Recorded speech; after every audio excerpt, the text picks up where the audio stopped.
Pokemon is a fantastical franchise, but even accounting for that, it has a lot of things that just defy basic logic. This is a compilation of my videos covering those exact instances. Greetings, Poke fans! Michael here, and today I'll be covering 50 surprising Pokemon stats. Stat values that don't make sense based on the Pokemon's, well, biology. We'll start with offense. Tinkaton has a lower attack stat than Teddiursa. Despite wielding an enormous metal hammer with ease, this fan-favorite Corviknight killer hits softer than a teddy bear. Speaking of Corviknight, while it has a decent attack stat of 87, Shedinja has a higher one at 90. Can someone explain to me how this basically dead cicada shell can slash harder than a giant metal bird? If it was special attack, I would get it, but physical? Talonflame has a lower attack stat than Charjabug. The bird of prey known for powerful Gale Wings brave birds somehow hits softer than a pudgy bug battery. Speaking of small bugs, Larvesta somehow has a higher attack stat than Charizard. I know Charizard's mainly a special attacker, but still, how does a barely mobile bug do anything better than a dragon? Trapinch also has an astounding base 100 attack, which is higher than Poliwrath. I get that Trapinch has big chompers, but it's hard to believe that it could hit harder than Poliwrath, a Pokemon known for being able to swim across the Pacific Ocean with ease. Another small but mighty pinching Pokemon is Krabby, whose ridiculous base 105 attack is higher than Infernape. I get that crab pinches hurt, but I wouldn't expect them to hurt more than a punch from a combat ape. Mothim has a higher attack stat than Hawlucha, which makes no sense to me considering one is a wrestler and the other is a moth. Flapple, which is a worm in an apple, has a higher attack stat than Aerodactyl, a prehistoric enormous fanged beast. Arkin has an even higher attack stat than that at 112, which is higher than Kamo-O. I know Arkin and Archeop's whole thing is that they're supposed to be like, oh wow, so strong, and then nerfed by Defeatist. However, even with that knowledge, it still doesn't make any sense to me that this small bird that can't even fly can strike harder than an enormous armored pseudo-legendary dragon. Flareon has the same attack stat as Machamp, which is a very high 130. Machamp having a very high attack stat makes perfect sense. It's a ripped, four-armed fighter. But Flareon? It's a small fox-cat thing that could be a pet if it wasn't on fire. Like, do the flames make the strikes and tackles that much stronger? As strong as a Machamp, which can punch things over the horizon? Onix has an infamously low attack stat of only 45, which makes no sense at all, considering that it's an enormous monster made of solid stone. This makes its physical hits softer than Sentret, Rookidee, Joltik, take your pick of small, feeble Pokemon. This poor attack carries over to Steelix, which is the same thing, but bigger and metal. While its attack improves to 85, this is still pretty low, considering it's the same as a Moongus, a 2-foot-tall, squishy mushroom. Bastiodon is another rock and metal beast with a weirdly low attack stat of only 52. I get that it's mainly a defensive Pokemon, but I see no logical reason for it to hit softer than Tynamo. Zenmode Galarian Darmanitan, which is a hot, bouncy snowman, has an astronomical attack stat of 160. This is higher than Groudon, Rayquaza, Zekrom, and even Crowned Sword Zacian. To be fair to Zacian, its attack stat used to be 170 before it was nerfed in Gen 9, and it still gets the Intrepid Sword boost once per battle. But like, there's any universe where the bouncy snowman hits physically harder than a legendary wielding a sword? All right, all those had to do with physical attack. Now let's talk about special. Murkrow has the same special attack stat as Blastoise. This baffles me. One is a small bird. The other has literal cannons coming out of it. Blast is in its name. How do they blast equally? Dolliv has higher special attack than Uxie and Cresselia. I understand that these legendaries are more bulk focused, but still, they're psychic type legendary Pokemon. Psychic is like the special type.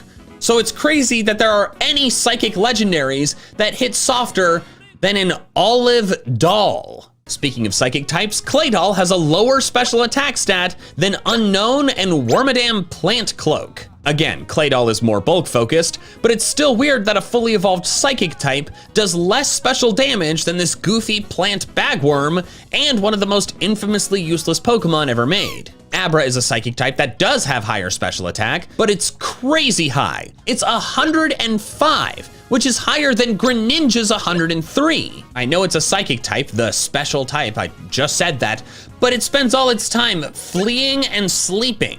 Yet somehow it has more offensive power than Greninja, one of the strongest starters ever made? Noivern, a Pokemon well known for blasting powerful sound waves and being one of the Pokemon to introduce the move Boom Burst, has a lower special attack than Roselia, which is, I don't know, just a small flower thing. Haunter has a special attack stat of 115. This is surprising not only because that's a really high stat, the third highest special attack of any Pokemon that was never fully evolved, only behind Kadabra and Duogen, but also because it's higher than Sylveon's 110. This is crazy to me because when I think of Sylveon, I think of brutally strong special fairy attacks like Pixelate Hyper Voice. Pixelate does boost the power of Sylveon's normal into fairy moves, but like if Sylveon just used like Moonblast, that's not as strong as a not fully evolved Pokemon, and that is just shocking to me. Finally, for offense, Azumarill has higher special attack than physical attack. This was surprising to me since I associate Azumarill with huge power doubling its attack, then maxing it by using Belly Drum. I've used an Azumarill just like that for raids in Scarlet and Violet,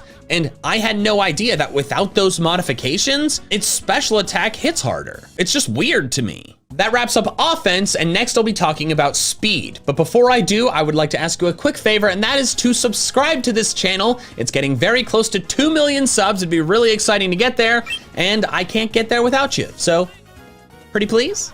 Now for the first weird speed stat, Vikavolt is slower than Grubbin. This has upset me for so long, since I love Vikavolt and it would be a lot better if it wasn't so idiotically slow. Its base speed is only 43, 3 points less than its pre-evolution Grubbin, which is preposterous considering the dex says it zips around and performs acrobatic flying maneuvers. Escavalier is another bug type with illogically low speed. It has an incredibly poor base 20 speed, slower than a pile of sludge or a Pokemon with slow in its name. I could excuse this if the dex did not explicitly state they fly around at high speed. Clearly not! Escavalier is one of the slowest Pokemon in the game. Rhyhorn is only a bit faster than Escavalier, having 25 speed, which is quite odd considering Rhyhorn racing is a thing in the Kalos region. Is the stat ridiculous?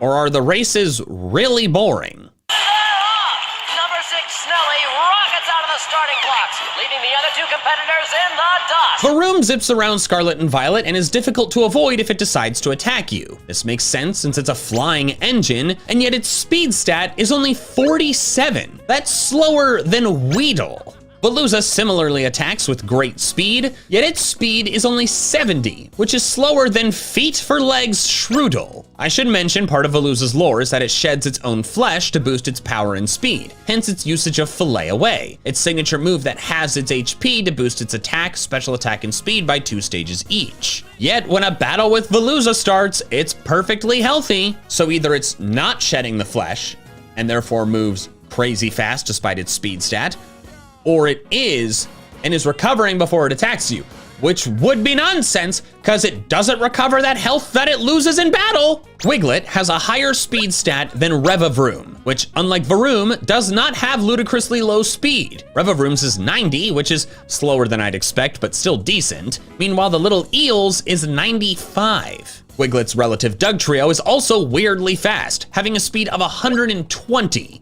This is tied with Arceus, Arcus. You know, the literal god that teleports around the battlefield in Legends Arceus. Speaking of Legends Arceus, Weirdeer and Hisui and Braviary are used to zip the player around Hisui, yet they both have base speed stats of 65. That is slower than Cottony.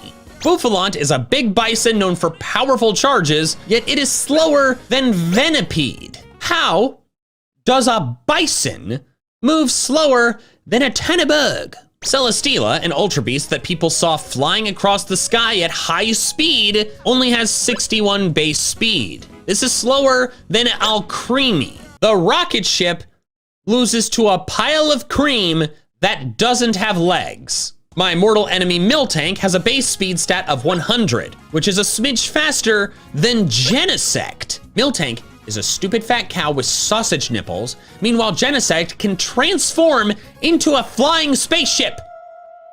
How is the spaceship slower? 100 is actually the same speed stat as Galarian Zapdos, which is confusingly low for this Pokemon. It's a Roadrunner that you have to chase across the wild area, and the Dex explicitly states that it runs through the mountains at over 180 miles per hour. You're telling me that this thing runs at almost 200 miles an hour, yet it's slower than Dedenne? Is this hamster the Flash? Speaking of Dex entries with specific speeds, Pidgeot states this Pokemon flies at Mach 2 speed. Mach 2 means twice the speed of sound. That's over 1,500 miles per hour. Yet its base speed is 101, which is the same as Dedenne. How fast is this hamster? Jumpluff, a dandelion creature that floats along the wind, has a higher speed stat than Iron Treads, a literal wheel from the future. Then finally for speed, Perugly has a base speed stat of 112. This is faster than Latios and Latias, which the Dex says can overtake jet planes. The pudgy fat cat can outrun jets. Next up is Bulk, and this one's a little trickier to cover. That's because a lot of Pokemon may seem frail due to low defense and special defense, but then end up having really high HP, making it bulkier than its defensive stats alone convey. And of course, the inverse can also be true. Additionally, HP and special defense are harder to visualize because they're like life force and magic resistance, and like, what does that look like? To simplify things, almost all of these entries will focus on physical defense, since how well something should be able to take a punch or a slash is much easier to visualize than HP or special defense. All evolutions have one stat that's a huge 130, but most of them make sense. Jolteon is really fast, Espeon has high special attack, Umbreon withstands magic and energy. But as we've already covered, Flareon hits weirdly hard physically, then Leafeon, a cat made of leaves, somehow withstands physical strikes better than a Pokemon hiding within solid stone. What? It's leaves. It's made of leaves. Magcargo has a confusingly high defense stat of 120, higher than solid metal Bronzong. While rock types are known for having high defense, Magcargo doesn't make as much sense here, since the Dex says the shell on its back is just skin that has cooled and hardened. It breaks easily with a slight touch. The only thing I can think of that maybe justifies the high defense is that its magma body is squishy, so like a punch it just like squishes and burns. But I still think it's weird it has such a high defense stat when such a large portion of its body shatters easily. Huntail and Gorbis, two random eels, have higher defense than Made of Metal Celesteela, which I do not understand. Another Ultra Beast, Kartana, has an outrageous defense stat of 131. I get that it's a steel type and it's like a samurai sword origami thing, but like, it's paper. The thing is paper, and it has higher defense than Metagross? While not as high as previously mentioned, Horsey's defense stat is 70. This is oddly high since it's just a baby seahorse, and in fact is equal to the steel type Magnemite. Not all steel types have good defense though. Togedemaru, which is literally a metal ball of spikes, only has a defense stat of 63, which is lower than Chikorita. Lunatones is also oddly poor considering that it's made of rock. Its defense is only 65, which is lower than Skinny Monkey Ambipom. Nincada, shockingly, has double the defense of its evolution Ninjask. While it's not unheard of for an evolution to get less bulky than its pre-evolution to focus more on speed or power, for example Porygon 2 into Porygon Z, Nincada's 90 base defense, having down to only 45 for Ninjask, is such a huge change that I needed to mention it. Finally for Bulk, the only special defense entry, Mantike, a literal baby, has the same special defense stat as Cresselia, a Pokemon infamous for its ability to withstand hits. I should note that Cresselia was nerfed this generation, its special defense used to be higher, and of course its overall bulk is still better than Mantike, but still, a tiny baby having any defensive stat that's better than Cresselia is wild to me. And now for the final category, surprising base stat totals. Scyther has the same base stat total as both of its evolutions, Scizor and Kleavor, being the only instance of a Pokemon keeping the same total upon evolving. Nincada technically gets weaker when it becomes Shedinja, but really Nincada just becomes Ninjask and then Shedinja is created. So does Nincada really evolve into Shedinja?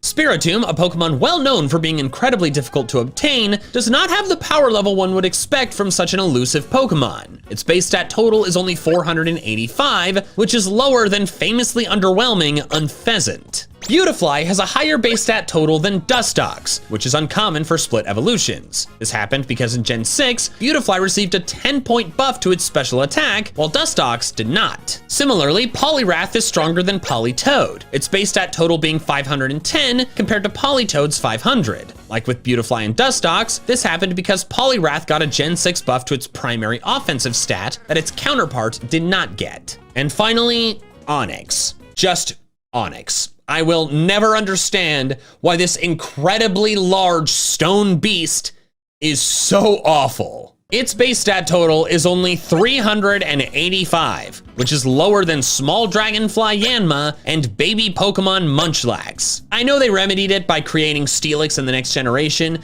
but it is still insane to me that at any point in time, they thought it made sense for this iconic rock serpent to be so darn weak. And that is all I have for now. So until next time, Poke fans, gotta catch them all. Greetings, Poke fans. Michael here, and welcome to Can These Pokemon Breed? A Pokemon quiz show that will test our contestants' knowledge of Pokemon matchmaking. Let's meet our contestants now. Our first one is Wolfie, more widely known as Wolfie VGC. Wolfie, you are a world champion in Pokemon battling, meaning you're an expert in having Pokemon battle against each other. But how would you say your knowledge is of having Pokemon joined together? Yeah, thank you for having me. You know, this is a little known fact, but before I was a Pokemon World Champion, I was actually a World Champion of Love. So I think I'm probably gonna do pretty well today. That is wonderful to hear, Wolfie. And our next contestant is John, more widely known as PM7. John, you and I have made many videos over the years, so I'm sure you have quite the expertise in Pokemon matchmaking. Is that correct? What now? What are we answering in this show? There will be different ways to score points as the quiz show goes on, but in round one, I will be listing a pair of Pokemon, and you tell me yes, they can breed, or no, they cannot. You will get 1 point per correct answer. But if you fall behind here, don't worry too much. There will be higher point earning opportunities as we go on. All right, the first pair of Pokemon in round one is Lickitung and Flaffy. I'm gonna say yes. I'm gonna say it. I think they can breed. On principle, no. Heavens, no. I disagree. I think they're both in the field 2 egg group. I don't think Lickitung frolics through fields, Wolfie. Well, where does it live if it's not in the field? It's not in the swamp. I don't know. It's You not in spend the too much sky. time in the battle stadium. You haven't gone out and caught a Lickitung. How dare you? How dare and Glicky-Tung of all Pokemon. How dare you? All right, Wolfie, you said yes, and John, you said no. Are those your final answers? Yes. Final. All right, that is going to be 1 point for Wolfie. Lickitung and Flaffy can breed because they are both in the monster egg group. Frolicking in the field, yeah. Flaffy's a monster? It's a sheep. Wait, hold on. Don't look anything up. I don't want you cheating here, good sir. Round one, question 2, Octillery and Tentacruel. This is a trap. This is a trick question because they are similar. Opposites attract, not similar. So they are gonna squid away from each other. No sir, no siree. I also think no here. I think there's like 3 water egg groups. What do you take us for, fools? Yeah, no way. I'm voting no on this one. All right, you both said no. Final answers? Yes. Yes. All right, you are both correct. Octillery is in the Water 1 and Water 2 egg group, while Tentacruel is only in Water 3. I hate egg groups. You are on the wrong show then. Round 1, question 3, Huntail and Audino. Huh? I don't think one of those two is even a Pokemon. Huntail? What is this you speak of? Untail? I feel like there's no way. I'm gonna say no for this one. This feels like a trick question, and I feel like the answer is yes, but I'm gonna say no. Digimon can't breed with Pokemon. It's a no. You're both correct. They cannot. Ooh, you freaked me out. That was a curveball. Round 1, question 4. Drapion and Surskit. Good sir, I don't know how this works. I refuse to find out how it works, but unfortunately, I think it's yes. The problem is I also think it's yes. I'm pretty sure there's like a bug egg group. I'm not positive. I'm gonna say yes as well. Yes from both of you. Final answers? World champion thinks Drapion's a bug type. I'm really rethinking a lot of things, but I think I'm sticking with my answer. But Scorpi's bug. So I'm not, because the Babby form it would be in the bug. What did you say? The Babby form, Skorupi? Babby? Yeah, the Babby. Yeah, like you know, you get pregnant for 9 months and you have a Babby. I apologize. I had a bit of a lapse in brain power there. Anyways, You did. Wolfie, you've already locked in your final answer. John, what is your final answer? Last time I thought Wolfie was gonna go for a bug move. Apparently he forgot bugs existed and then he went and 6-0'd me. So I'm gonna go with him this time because whenever he doesn't know what a bug is, he's right somehow. You're both correct. They can breed. They're both in the bug egg group. I knew it. I knew Drapion was a bug. All right, round 1, question 5. Hitmonlee and Hariyama. So there's a human egg group for sure, and I feels like they should be able to, but I'm gonna say no. I don't know why, but I feel like one of them is in the field and one of them is in the human one. Well, last question brought me up to losing a championship against Wolfie. Hariyama makes me think of losing it to a championship against my good friend Nick. I'm in a box of emotions, but I'm going with the opposite one. Whatever Wolfie said, nay. I take the other stance. All right, so Wolfie, you said no, and John, you're saying yes. Is that correct? Yay. Yes. That's correct with me. All right. The one who gets the point for this round is John. Woo! Wow. They are both in the human-like egg group. Hitmonlee is male only, though, which means they can only make a baby Makuhita. Babby. Babby, sorry. Round 1, question 6. Magmar and Cacnea. Bzzz. No, I've lived among the cacti before, and an evil fire duck would burn them down. Heavens, no. I'm pretty sure Magmar's also in the human egg group, and I don't think Cacnea is, so I'm gonna go no. You are both incorrect. Magmar and Cacnea are both in the human-like egg group. Ah! Cacnea is not human-like. Round 1, question 7. Metagross and Bronzong. I say no. My first thought is no, because one is a spaceship and one is a bell. It doesn't make sense. But if it doesn't make sense, but the Pokemon world doesn't make sense, they make Babby, yes. The point goes to Wolfie. Both Metagross and Bronzong are genderless, meaning they can only breed with Ditto. There's my VGC knowledge coming into play. I knew it'd come in handy at some point. Round 1, question 8. Aerodactyl and Charizard. I have no idea on this one. No, this is easy. Dragons are prehistoric creatures and they would eat knights like Wolfie.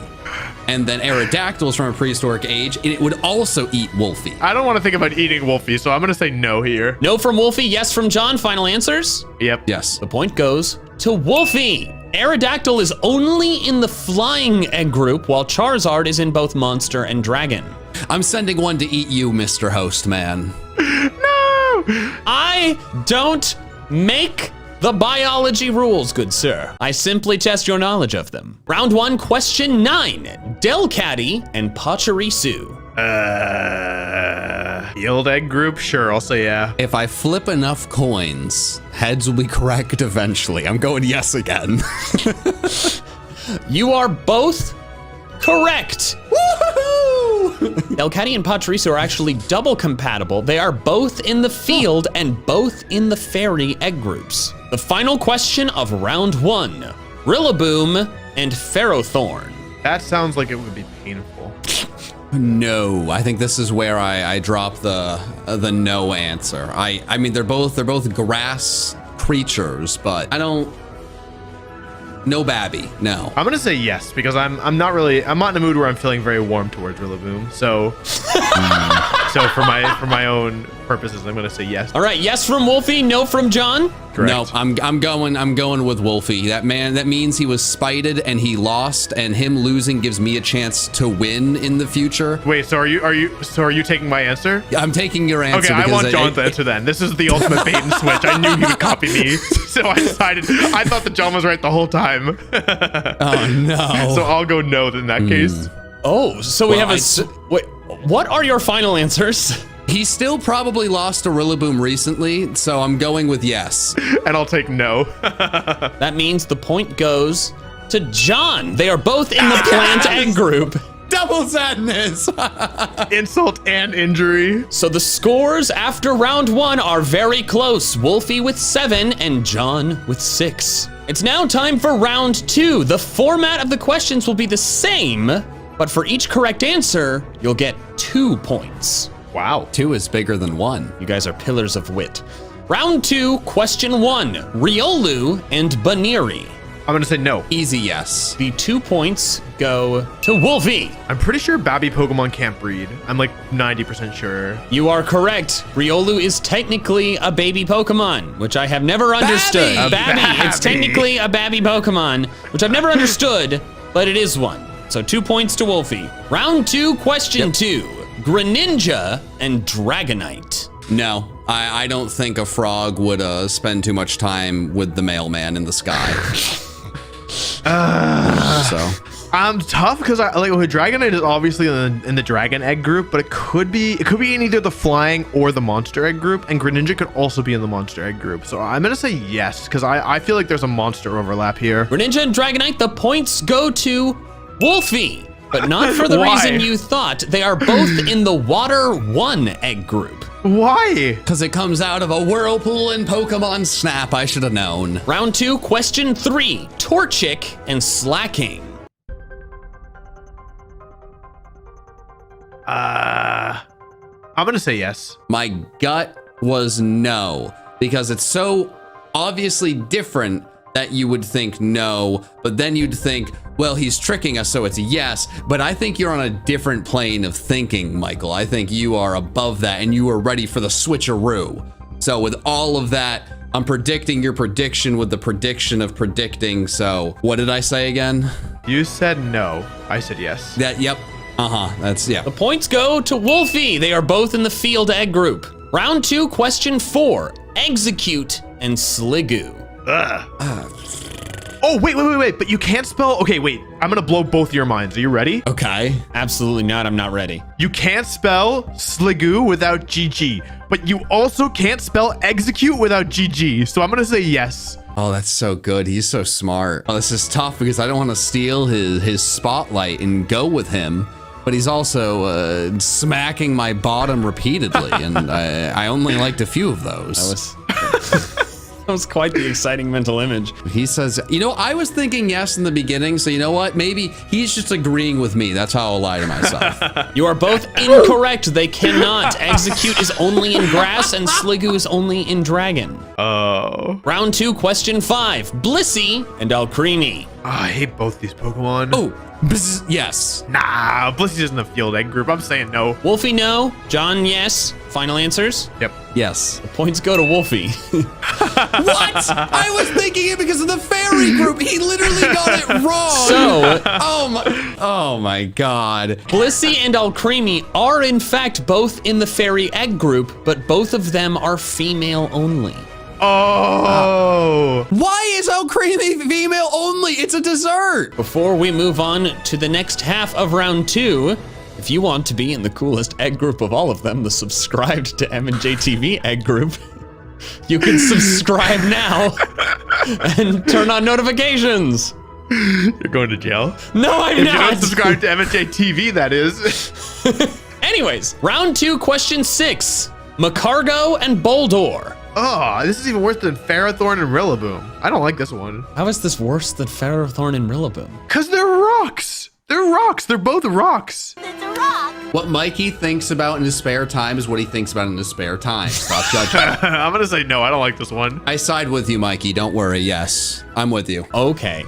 Well, the points go to Wolfie. I never support MandJTV. I learned my lesson the tough way today. Macargo is only in the amorphous egg group, while Boldor is only in the mineral egg group. Round 2, question 7. Kangaskhan and Aggron. Yes, 100%. They can totally, yes. I'm super confident, John, so you should definitely not copy my answer. It's 100% yes. I was confident of yes, but I've been wrong on every single one. And you've been right, but you're almost never right because you actually know the answer. You're only right when you think wrongly, so you're confident, so it has to be no. Yes from Wolfie, no from John. Final answers?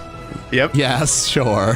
The points go to Wolfie. They're both in Monster. It's the Monster. Wow. Yeah, I knew this one. I knew this one for sure. Round 2, question 8. Poltegeist and Dusclops. No, because the last one was too good to be true, and this one, it seems too good to be true because they're both spooky boys, but instead it's no, they're spooky spooks. I actually think this one's no as well. I'm going with John on this one. Oh no, the kiss of death. You both get the points. Poltegeist is genderless. Oh! Round 2, question 9, Archeops and Staryu. What? No. No. No. No. No. No. No. No. No. Definitely not. No. No. No. No from both of you? I'm switching Wolfie's answer to yes, but no for me. I'm pretty sure Staryu is genderless. I'm gonna say no. I'm pretty sure Wolfie's answer is yes, mine is no.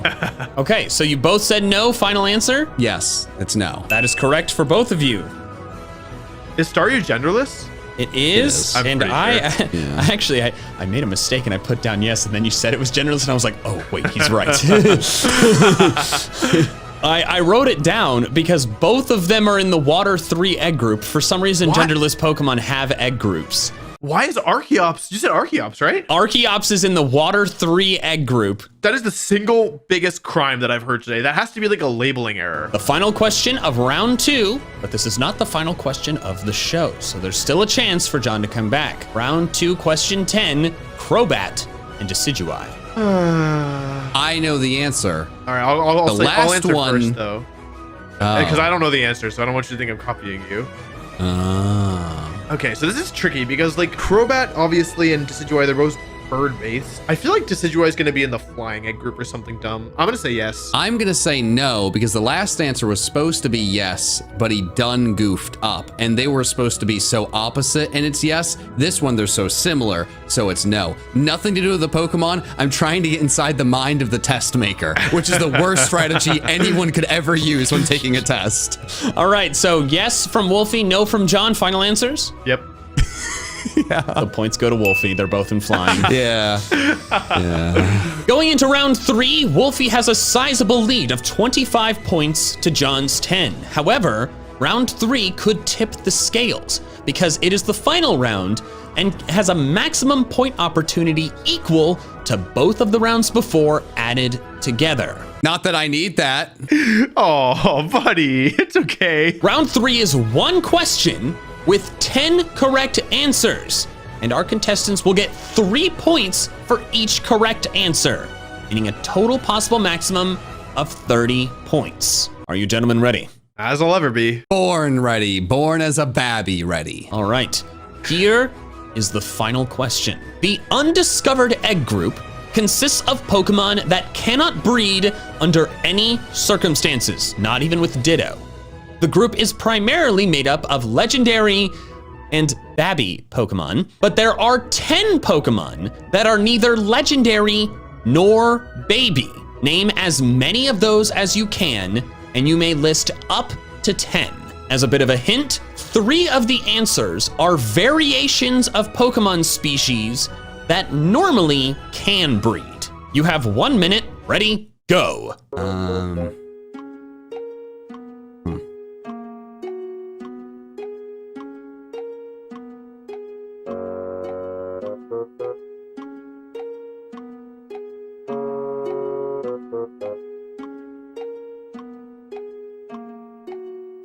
And time's up, gentlemen.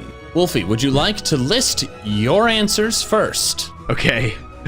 Number 1, Minior. Number 2, Ditto. Question mark?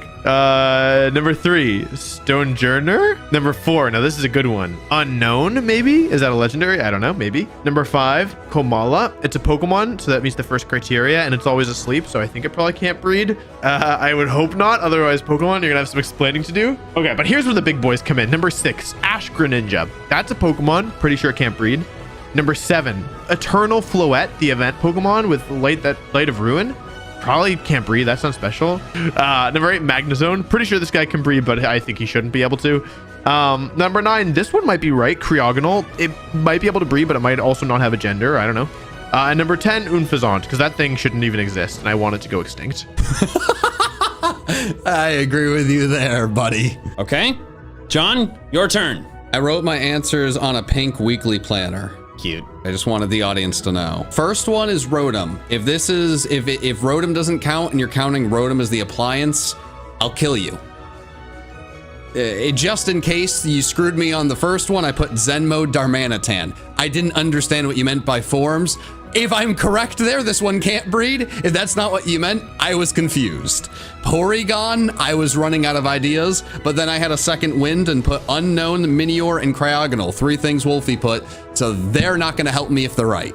I put Hail Form, Cast Form to put you in a box. All right. Well, no, it was gonna be to make you happy. Oh, put me in a box? Put me in a box normally has negative connotations. Well, yeah, to force you to give me a point. Hail yeah. That's not how that works, but anyways. I don't like this guy. Wishy-washy school form. Don't know how these form things work. Pukamuku and Pinchurchin. They are pretty similar, and I forget they exist constantly. All right, I have the points tallied. The correct list is Cosplay Pikachu. I thought it was a Pikachu, but I couldn't remember what Pikachu it was. Cap Pikachu, Nidorina, and Nidoqueen. They can't breed? They cannot. It's really weird. A Nidoking can breed with a Nidoran female, but not Nidorina or Nidoqueen. It's very odd. I hate that. Yeah. Unknown, Battle Bond Greninja. Ash Greninja, I said that. You did, so that earned you points. Yeah. And then the last 4, Wolfie, you might be upset about this.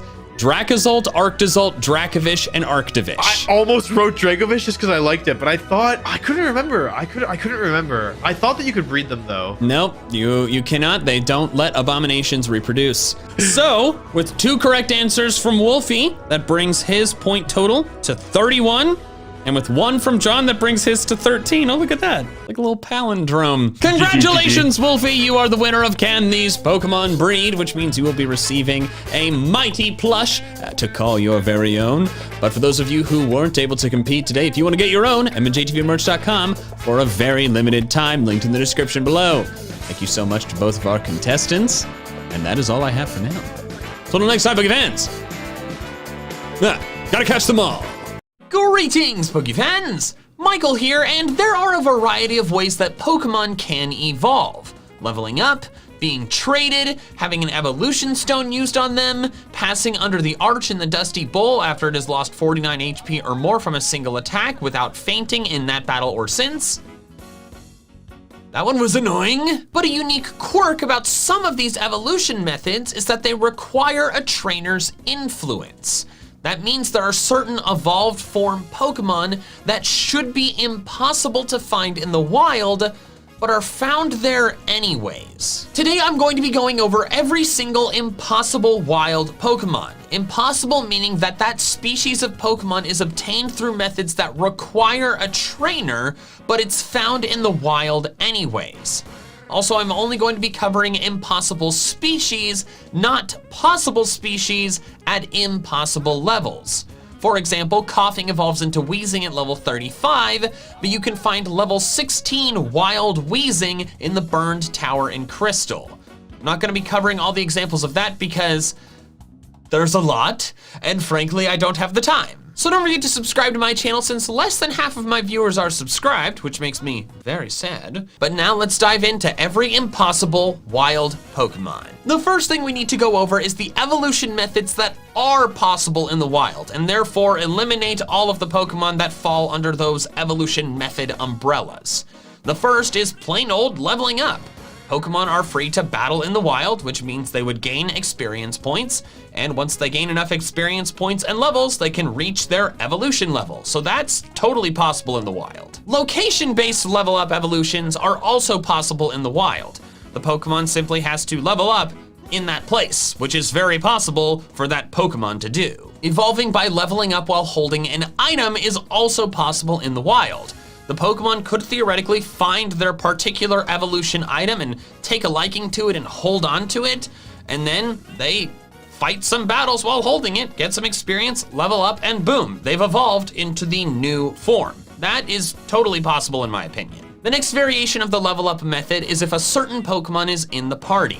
Specifically, Mantike evolving into Mantine if a Remoraid is in the party when it levels up, and Pancham evolving into Pangoro if a Dark type is in the party when the Pancham levels up. These may seem like they're not possible in the wild, but that's only if you go with the extremely rigid definition that a party is the group of Pokemon a trainer keeps on hand. And I don't agree with that. I think that's just a way of explaining that they have to level up while that triggering Pokemon is nearby. So if a Mantike levels up with a Remoraid within, I don't know, 10 feet of it, then it'll become a Mantine. So Mantine and Pangoro in the wild, to me, make perfect sense. Well, also wild Mantine is perfectly logical because you can hatch baby Mantine. If its parents are not holding a wave incense, then the babies will be Mantine. So that one I didn't actually need to cover, but it's still relevant for Pangoro. Actually, on the topic of incense breeding, I want to cover that here. It's not an evolution method, but it's an obtainment method that may seem like it makes the Pokemon involved not possible to be found in the wild. After all, how could you breed with incense in the wild if the parents can't really get a hold of incense? Well, for one, it is theoretically possible for Pokemon to get their hands on those incenses. You can just find them sitting around sometimes. But also, I don't think this specific incense is necessary. I think the incense items are just used to create the scent that triggers the change in the biological breeding process. So a rose incense being near two parent rose raids will produce a baby Budew, but I think them doing their stuff near a bush of roses would also create baby Budew. Therefore, all baby Pokemon, even the ones that only can be created with an incense involved, are possible wild Pokemon, in my opinion. But back to evolution methods, another interesting level up method of evolution is Inkay into Malamar. Inkay evolves into Malamar if leveled up while the 3DS or Nintendo Switch is held upside down in the real world, which is annoying and weird. So this could make it seem like you can't get wild Malamar because they don't walk around inside game consoles, but to me, turning the game console upside down is just a real world way of representing Inkay leveling up while upside down, which is something that it can definitely do in the wild. It just turns upside down at the moment of attack that gets it the experience that makes it level up. So wild Malamar, in my opinion, totally fair. Some other weird evolution methods I'd cover is Galarian Farfetch'd evolving into Sirfetch'd if it lands 3 crits in one battle, which is definitely very possible. And then Galarian Yamask evolving into Runerigus with that whole thing I mentioned in the intro. It has to take a hit that does 49 HP of damage or more without causing it to faint, and then it can't faint again until it walks under the arch in the Dusty Bowl. It's a ridiculous and annoying evolution method, but it's theoretically possible for a Yamask on its own to have happen to it. A method one might think cannot happen in the wild, but I actually think can, is friendship evolutions. If you had asked me a couple years ago if a friendship evolution could happen in the wild, I would have told you no. But my opinion on that has changed thanks to the Pokemon anime.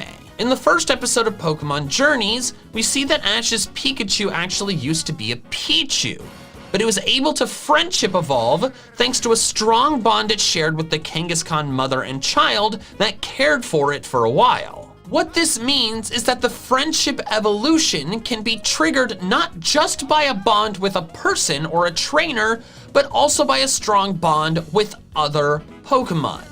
That means friendship evolving Pokemon are totally possible to find in the wild, provided that the pre-evolved form is able to make friends. And the final method that is definitely possible in the wild is interacting with an evolution item. They are most commonly stones, like a Firestone or Water Stone, but they can be other things too, like the apples that evolve Applin into Flapple or Appletun. This is definitely possible in the wild because a Pokemon could very easily find the relevant item, touch it, and then evolve. In fact, some Pokemon apparently even intentionally seek out their evolution item. Nidorino's Sword Dex entry even says that it goes around shattering boulders as it searches for a Moonstone. So that covers all of the evolution methods that are definitely possible in the wild. So all Pokemon obtained through those methods are completely logical Pokemon to find in the wild. But now let's go over the evolution methods that should not be possible. The first and biggest one is trading. This evolution method absolutely requires a trainer, and in fact requires 2 of them. How it works is that the trading machine and process infrastructure and technology impacts the Pokemon's biology, resulting in its evolution once the trade is completed. However, that infrastructure is not accessible in the wild. Even if a wild Pokemon wandered up to a trading machine, it couldn't put itself through it because it doesn't have a Pokeball. This means that every single Pokemon that evolves by trading, regardless of whether an evolution item is necessary or not, should not be possible to find in the wild. So all of them are impossible wild Pokemon. I should say it is theoretically possible for a trade evolution Pokemon to be found in the wild if it was released by a trainer, but that's kind of sad. And also unrealistic. There is a new Gengar in Giant's Cap every single day. Is someone releasing a Gengar every single day? No, they are not. We're not talking about a trainer releasing Pokemon. We're just ignoring that possibility because that doesn't happen very often.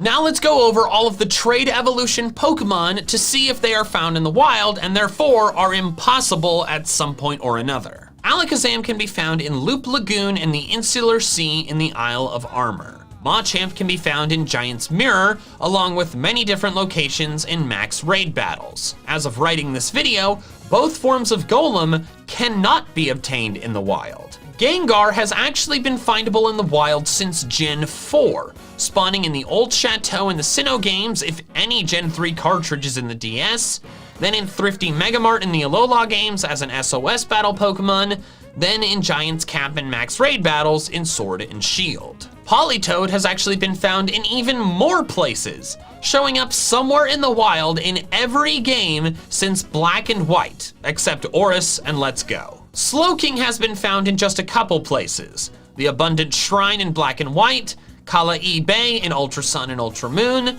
and in the Max Lair as a Dynamax Adventure Pokemon. All of the Max Lair Pokemon can both be rented and found in the wild. So if they're found in the wild at any point, all the Max Lair Pokemon are considered wild Pokemon. Steelix is catchable in the wild in every single Gen 4 game, in Dust Clouds in Black 2 and White 2, and then is both a Max Raid boss and a Wanderer in Sword and Shield, as I'm sure all of us have experienced. Kingdra can be found by fishing in rippling water in all of the Gen 5 games, plus as a raid boss and Wanderer in the Isle of Armor. Rhyperior can be found as a raid boss in several Sword and Shield locations, and as a Wanderer in the Pot Bottom Desert on the Isle of Armor. Scizor can be found as a Wanderer and as a raid boss in the Isle of Armor. Electivire can be found as a Wanderer in the Crown Tundra, the first time it's been findable in the wild, just recently. Magmortar is in the same situation as Electivire, a Wanderer in the Crown Tundra and nowhere else. Both Porygon 2 and Porygon Z cannot be found in the wild, which is good because it would be absurdly illogical for them to be found in the wild. They're artificial Pokemon. Huntail and Gorbis can be found in several different games since Gen 5. They're not in Sword and Shield simply because their line is not available in those games. The next Pokemon to cover is Milotic, which is in a strange situation. Prior to Gen 5, this was not a trade evolution. You evolved Feebas by getting its beauty score high enough and then leveling it up. Now, whether or not that is possible in the wild is up for debate. I can see both sides of the argument, but the end result does not matter because Milotic is not found in the wild in Gens 3 and 4, so we don't care if it's impossible or not. What matters is Gen 5 onward, where you evolve Feebas by trading it while holding a prism scale. And in these generations, you can find it in the wild. You can fish in rippling water to get it in Gen 5, and then it's a wanderer in multiple Sword and Shield locations, plus being in max raid battles. Dusk Noir was not found in the wild until Sword and Shield, where it's in the Stony Wilderness and max raid battles. Gigalith could also not be found in the wild until the most recent games, where it wanders in the Dusty Bowl and is found in raids. Conkeldurr can be found by using Island Scan on Mondays in Sun and Moon, and then is a wanderer in a couple different Sword and Shield locations, plus is in max raids. Escavalier and Excelgor are obtained by trading Carablast and Shelmet with each other specifically, yet they are both found in the wild in Sword and Shield. Prior to the expansion pass, they were only in raids, but the Isle of Armor added them as wanderers. Plus, they're in Dynamax Adventures. Aromatisse can only be found in max raids, so fewer locations than a lot of the other trade Pokemon, but still considered a wild Pokemon in my eyes. The same is true for Slurpuff. Trevenant is a trade evolution, but could actually be found in the wild right at its introduction. Most trade evolution Pokemon could not be found in the wild until at least one generation after they were introduced. It is found in the Winding Woods in X and Y, plus in Poképelago in Sun and Moon, and max raids in Sword and Shield. In Crown Tundra, it became a wanderer in several places, and is a Dynamax Adventures Pokemon. The final trade Pokemon is Gourgeist, which is found as a wanderer in Hammerlock Hills, in several max raid battles, and as a max lair Pokemon. So of all the trade evolution Pokemon, the only ones that don't have at least one impossible spawn are the Golems and the Porygons. But a lot of them did not become impossible wild Pokemon until very recently. A lot of them are only found wild in Sword and Shield. I guess maybe they felt bad for having so many freaking trade evolutions, which are a lot less convenient than the other kinds, but it's illogical and it should be impossible. So that covers all of the trade evolution impossible wild Pokemon, but there are some other evolution methods that I think are impossible in the wild as well that I'll now go over. The first is Pokemon that evolve by leveling up while knowing a certain move. Now, for a lot of these make perfect sense. For example, Clobbopus evolves into Grapploct by leveling up while knowing Taunt. It learns Taunt by level up at level 35, so it just has to reach level 35, learn Taunt, and then level up again. But there is a know a move while leveling up evolution that does not work as nicely as most of the others, that being Mamoswine. Piloswine evolves into Mamoswine by leveling up while knowing Ancient Power. However, Piloswine doesn't learn Ancient Power at a convenient level. It learns it at level 1. You can teach a Piloswine Ancient Power by going to a move reminder, but that is not something a wild Pokemon could do. You also cannot breed a level 1 Piloswine that will know the move because Piloswine is not the base form. All the babies are Swinubs, and Swinub does not get Ancient Power at level 1. Therefore, it's impossible to get a Piloswine with Ancient Power without using a move reminder, which means the wild Mamoswine in the Giant Chasm in Gen 5 and the Slippery Slope in the Crown Tundra and in max raid battles in base Sword and Shield are impossible wild Pokemon. Or are they? Swinub is actually capable of learning Ancient Power. It can get it as an egg move, which means if one of its parents knows the move, the Swinub will be born knowing the move. There are several possible parents that can know Ancient Power, but they only get it by breeding, and that would be too complicated of a family tree, and I'm not messing with that. So we're not caring about those. We only care about the possible parents that can learn Ancient Power by level up. Two of them are Piloswine and Mamoswine, which, as we've discussed, isn't really possible in the wild. However, there's a third possible parent that could pass down the move Ancient Power onto Swinub, that being Dunsparce. Dunsparce can learn Ancient Power by leveling up, which is the easiest way to get the move.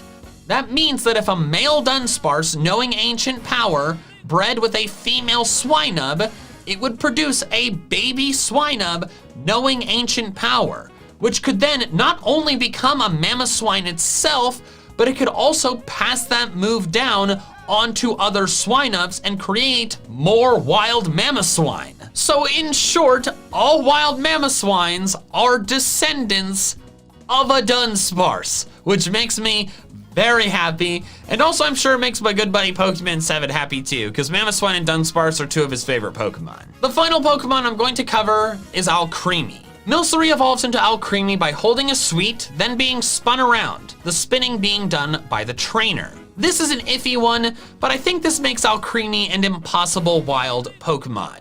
While it could theoretically get its hands on a sweet to hold, I think the spinning has to be done by a trainer. It's done in a particular way, and I don't really know how a Milcery could pull that off itself without the aid of a trainer.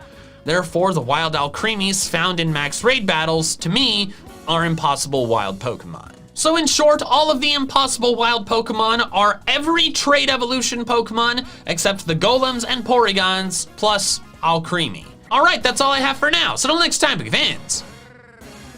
Gotta catch them all. Greetings, Boogie fans! Michael here, and in the Pokemon games, there are some moves that just aren't very good. Why use Water Gun when Scald is stronger and can burn?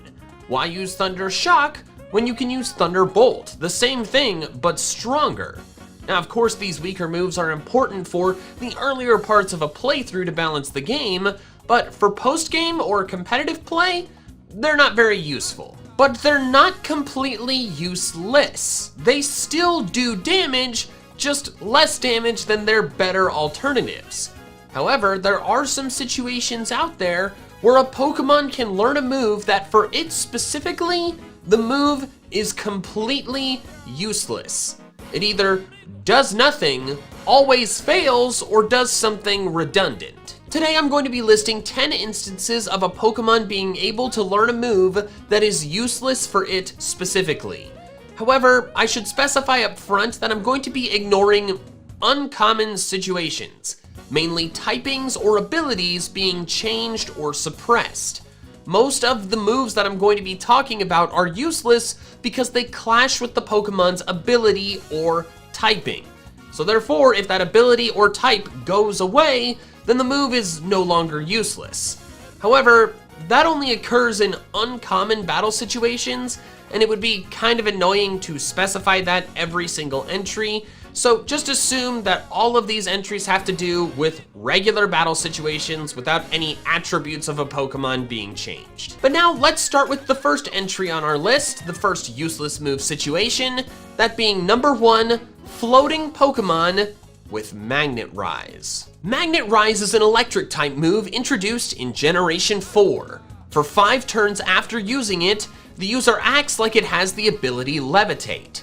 It's immune to ground moves, will not be impacted by spikes or toxic spikes, will not be affected by terrains, etc. It's not the best move out there, but it's situationally helpful for Pokemon that are weak to ground moves, like electric or steel types. Now you might be thinking that they would only give a move like this to Pokemon that have not already Magnet Risen. But nope, there are several floating Pokemon out there that can learn Magnet Rise. Tynamo, Electric, Electros, and Vikavolt can all learn Magnet Rise, but have the ability Levitate, so they're already floating.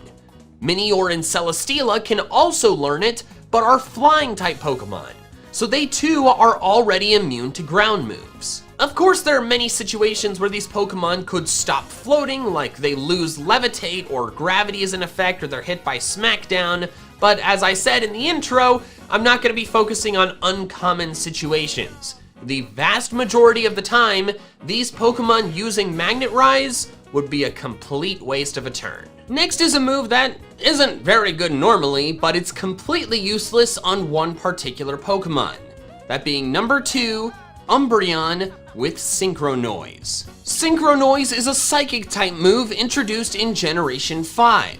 It hits all adjacent Pokemon like Discharge does, and it is base 120 power and 100% accurate. While that seems amazing, there's a catch. Synchronoise will only damage Pokemon that share at least one type with the user. So if Noctowl uses it, it only hurts normal and flying type Pokemon. If Chimecho uses it, it can only hurt psychic type Pokemon. It's far too situational of a move to ever be good, but it's completely useless on Umbreon specifically. Eevee can get Synchronoise as an egg move, and then of course can be evolved into all the evolutions, one of which is Umbreon. But Umbreon is a dark type, which means that its Synchronoise can only hurt other dark type Pokemon. However, Synchronoise is a psychic type attack, and therefore dark type Pokemon are immune to it. Therefore, without any ring target shenanigans, Umbreon can never damage another Pokemon using Synchronoise. The move is completely useless on it. The next entry also deals with the dark type, but instead of a dark type Pokemon, it's a dark type move. That being number 3, Klutz Pokemon with Fling. Fling is a dark type damaging move introduced in Generation 4 that involves the user throwing their held item at the opponent. The power and secondary effect of the move depends on the item that is flung, and the move can't be used again unless the Pokemon gains another item. As for Klutz, it's an ability that removes all the effects of the Pokemon's held item. They can still hold items, but they don't get the effects of one, whether the effects are positive or negative. It's honestly a pretty trash ability because held items are a really big part of competitive Pokemon play, and you just don't get to use one. However, there was a strategy back in Gen 4 where a Klutz Pokemon could hold a negative item like a Toxic Orb and then fling it onto the enemy Pokemon. So they can hold the item without being hurt by it and then inflict the enemy Pokemon with the effects of that item. But then Generation 5 implemented a change. Klutz Pokemon can no longer use Fling. If they try to use Fling and they have the ability Klutz, the move will fail every single time. There are 7 Pokemon that can both have the ability Klutz and learn Fling. Baniri, Lopunny, Audino, Golett, Golurk, Stuffle, and Beware. While these Pokemon do have other abilities and could use Fling if they don't have Klutz, if you get one that does have Klutz, Fling is completely useless on them. Either don't teach it Fling or use an ability capsule on it, if possible. The next entry is number 4, non-sleepers with Rest. You likely know what Rest does, but in case you don't, it causes the user to fully regain their HP, then go to sleep for 2 turns, whether they had a non-volatile status condition or not. It's been around since Generation 1, and the vast majority of Pokemon can learn it. But even though it's a widespread move, there are several Pokemon that can't make use of it. Pokemon with abilities that prevent them from falling asleep. Those abilities being Insomnia, Vital Spirit, and Sweet Veil. If a Pokemon with one of these 3 abilities tries to use Rest, the move will fail every time. I'm not gonna list all of the Pokemon that this applies to because it's all of them. Every single Pokemon that can have Insomnia, Vital Spirit, or Sweet Veil can also learn Rest. Now, of course, these Pokemon have other abilities, so Rest is useful on them if they don't have one of their non-sleeping abilities.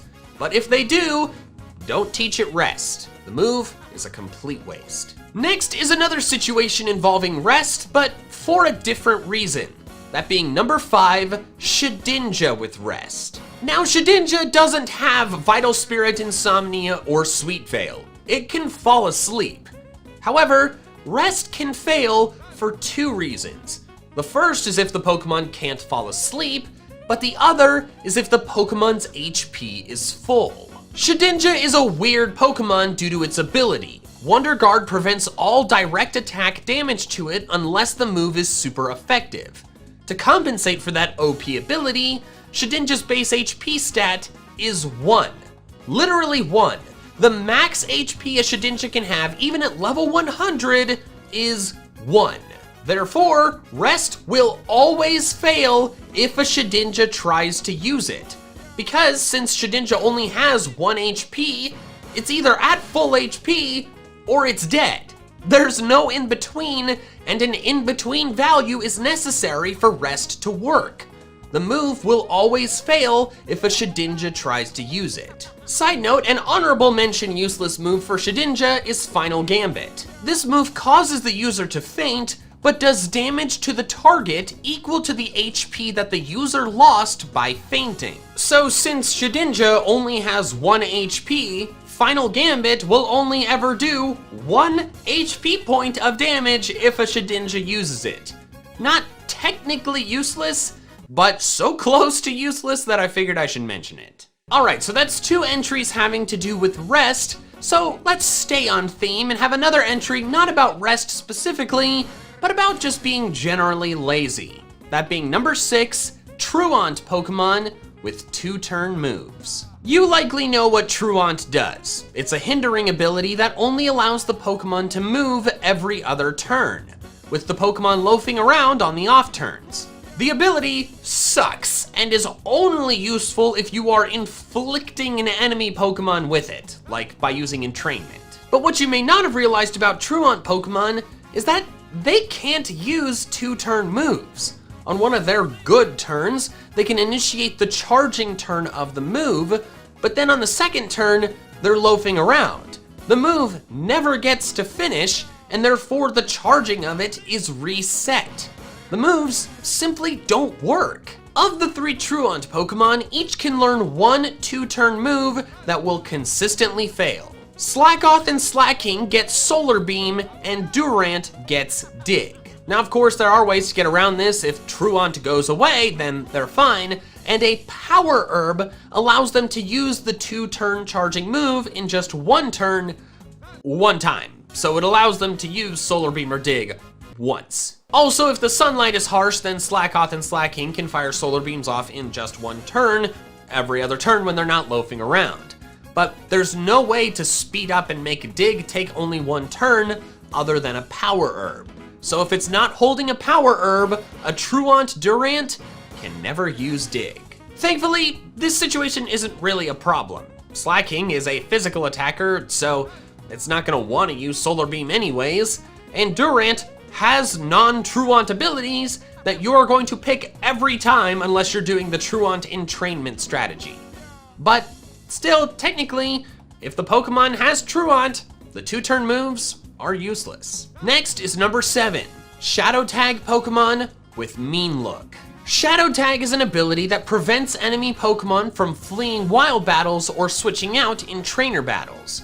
Mean Look is a move that creates that same effect on the target Pokemon.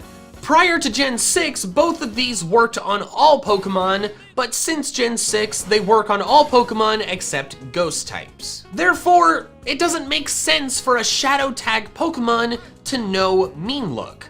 It's a redundant situation like with Magnet Rise and Levitate. The move is doing something that the ability is already doing, trapping the enemy Pokemon. There are only 6 Pokemon that get Shadow Tag, and 4 of them can learn Mean Look: Mega Gengar, Gothita, Gothorita, and Gothitelle. Mean Look can be useful on Gengar if you're not Mega Evolving it, but if you have a Shadow Tag Gothita, Gothorita, or Gothitelle, Mean Look makes no sense on it. Next is number 8, Weather Changing moves on Primal Groudon, Primal Kyogre, and Mega Rayquaza. This one, it's gonna need a little bit of explaining. Now you may be thinking that a weather changing move is useless on regular Groudon, Kyogre, and Rayquaza. For Groudon or Kyogre, why would you teach it Sunny Day or Rain Dance when their abilities summon that weather automatically? For Rayquaza, why would you teach it a weather changing move when Airlock prevents all effects of that weather? I will agree, the moves don't make a whole lot of sense on the regular forms of these Pokemon, but they still technically have a use. For example, you send your Groudon into battle, Drought summons the sun, but then another Pokemon uses a weather-changing move and gets rid of the sun. If your Groudon knows Sunny Day, it can set the sun back up without having to switch out. As for Rayquaza, Airlock doesn't remove the weather, it removes the effects of it. So, Rayquaza could summon the weather and then switch out. Therefore, the effects of the weather suddenly come back and therefore impact the enemy Pokemon and whatever Pokemon you send in. So you could have Rayquaza use Hail and then switch out, and then suddenly the enemy Pokemon takes some hail damage. Like I said, super situational, extremely specific, probably not a battle situation you're ever going to encounter, and therefore, maybe don't teach your Groudon Sunny Day. But with Gen 6, things changed because these Pokemon got super forms. I'm saying super forms to encapsulate both Primal and Mega. And therefore, these super forms can summon super weathers. And these super weathers can only be changed by other super weathers. Regular weather summoning moves or abilities, so Sunny Day, Rain Dance, Hail, Sandstorm, Sandstream, Snow Warning, for the Drought, and Drizzle, they don't work if a super weather is on the field. They will fail every time. The only way to get rid of a super weather is if the Pokemon controlling the weather switches out, or another super weather activating Pokemon enters the field while the other one's weather was already up. So a Primal Groudon Super Sun can only go away if the Groudon switches out, or a Primal Kyogre or Mega Rayquaza enters the battle and therefore replaces Groudon's Super Sun. Therefore, the scenarios I mentioned earlier, they no longer work. If a Primal Groudon has its sunlight set up, and then a Primal Kyogre or Mega Rayquaza enters the field and gets rid of the Super Sun, the only way the Primal Groudon can set its sun back up is switching out and switching back in. If it knows Sunny Day just won't do anything. In short, super weathers can only be changed by other super weathers. Therefore, these three Pokemon, if they're on the field, there is some kind of super weather on the field, whether it's theirs or another one that replaced theirs. So, if they know a regular weather summoning move, the move is always gonna fail. They're completely useless on the super forms of these Pokemon. Now for the next entry, and all of the situations I've discussed so far have been ones where the move could be made useful if the Pokemon's typing or ability changed. However, these last two are always useless because the attributes that clash with the move cannot be changed. The first of these two is number 9, Ash Greninja with Roleplay. Roleplay is a Psychic type move introduced in Generation 3. It's a pretty straightforward move. It simply causes the user to copy the ability of the target. However, Roleplay doesn't work on abilities that are integral to how the Pokemon works. For example, Disguise on Mimikyu or Stance Change on Aegislash. These abilities don't work on other Pokemon, so therefore other Pokemon cannot take or copy or suppress these abilities, and the Pokemon that have these abilities can't have their abilities changed. That second part is another limitation of Roleplay. Roleplay cannot copy these special abilities, but if the user has one of these abilities, they can't lose it. Roleplay will always fail if the user has an ability that cannot be changed. There's only one Pokemon that's in this situation, a Greninja with Battle Bond. An Ash Greninja, so a Greninja with the ability Battle Bond, cannot lose that ability under any circumstances. It can't be skill swapped, it can't be suppressed, and it can't be changed by using Roleplay. Therefore, a Greninja with the ability Battle Bond can learn Roleplay, but if it tries to use the move, it will always fail. Roleplay is completely useless on an Ash Greninja. And the final entry is a move made useless not due to the Pokemon's type or ability, but due to another attribute of the Pokemon. That being number 10, Genderless Pokemon with Attract. You know how Attract works. If the target is of the opposite gender of the user, they are inflicted with the Infatuation status condition, causing them to only be able to move half of the time until either them or the Pokemon they've fallen for leaves the battlefield. Attract fails against Pokemon of the same gender and against genderless Pokemon, but it also fails if the user is genderless, since there's no opposite gender of genderless Pokemon. Now, most genderless Pokemon cannot learn Attract for this very reason, but there are a few exceptions of genderless Pokemon that can never use Attract. That sounded kind of sad. Those Pokemon are Mew, Cryogonal, Minior, and Delmise. Staryu and Starmie could also learn Attract in only Gen 2, but not since then. So the only way to get one now is to teach it one in the Gen 2 Virtual Console and then transfer it. I feel kind of bad for these Pokemon. Most genderless Pokemon don't care about falling in love, but these clearly have the ability to, and they never can. That's so sad. Pour one out for the genderless Attract Pokemon. All right, that's all I have for now. So till next time, Boogie fans. Gotta catch them all. Greetings, Boogie fans. Michael here, and did you know that Pokemon have officially designated colors? If you didn't know, that wouldn't surprise me. They're basically only used as a search method in the Pokedexes, and they're not even in every generation's Pokedex. But they are official designations within the main series games, and I'm making this video today because some of them are kinda weird. A little while ago, my very wonderful patron, Benjamin Lambert, sent me this message that said, "Hey Michael, I had an idea I thought might make a fun Pokemon video for your channel. I was looking through the Pokedex on home and noticed you can filter by color. And a lot of Pokemon seem to be in categories that don't make sense, like Applin being primarily green or Druddigon being primarily red. I thought it might be fun to go through the whole dex and point out which ones probably fit in better somewhere else." So, put simply, that is what I will be doing in today's video, going through the Pokedex on Pokemon Home and seeing which Pokemon are designated as a particular color that doesn't make very much sense. So don't forget to subscribe to my channel because apparently 64% of my watch time comes from people who are not subscribed. Hop to it, and let's dive into finding out some Pokemon whose colors don't make really any sense. So here we are on my Pokemon Home Pokedex, and I'm able to look through the color data for all Pokemon because I've completed it. Except Kubfu.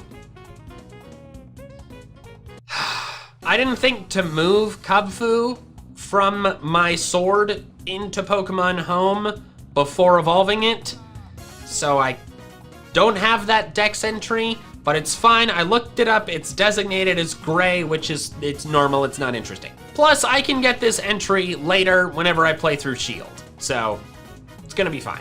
This is a bit of a tangent, but I still don't know what to do with my Shield. I bought it alongside Sword when it came out, but Sword I downloaded, and Shield I bought the cartridge, and I'm not even unsealed the package. I haven't touched the game because I haven't really known what to do with it. I'm like, do I play through regularly on my own time and just use Pokemon I think are cool that I didn't use on my team in Sword and wanted to use on a team? Or should I make some kind of content about it, like a Let's Play or a playthrough challenge video, a playthrough challenge Let's Play, or should the Let's Play just be my regular playthrough? Would anyone even watch that? I don't know. I'm going on too long about this, but if any of you guys have any suggestions for how you would want to see me play through Shield, if you would at all, saying you wouldn't care is fine. Just let me know down in the comments below if you see somebody else suggest something you like, upvote their comment, you know. I'm crowdsourcing my decisions here. But anyways, let's filter these Pokemon by color. Oh, it was near the top. There you go, color. Now the first thing you'll notice here is that there is no orange, and I hate that. You got the primary colors, red, blue, yellow, and then you've got only 2 of the secondary colors, purple and green. Like, why is there no orange? According to the Bulbapedia article, a lot of orange Pokemon end up designated as red or as brown, which is not, like, the red and brown are distinctly different. So, like, according to this, Charmander and Voltorb are both red. Charmander is not red, Charmander is orange. So that's an immediate flaw with this method, but we're just gonna have to keep that in mind. So essentially, if a Pokemon is orange, it can count as red or as brown, just due to the limited system they created. But if we look here, yeah, they're Charmander, orange, Charmeleon's very red, another orange one. Vileplume is interesting. So the color designations are basically whether or not, it's basically the most prominent color on them. And Vileplume, yes, red is very clearly a prominent color, but so is blue. It's like kind of 50-50. So I guess the flowers are, we'll let this one slide. Paris is reddish orange. You are very red. You are orange. You are orange. You two are very red. Oh, okay, I'm not sure I agree with this. I think Goldeen is more white than it is red/orange.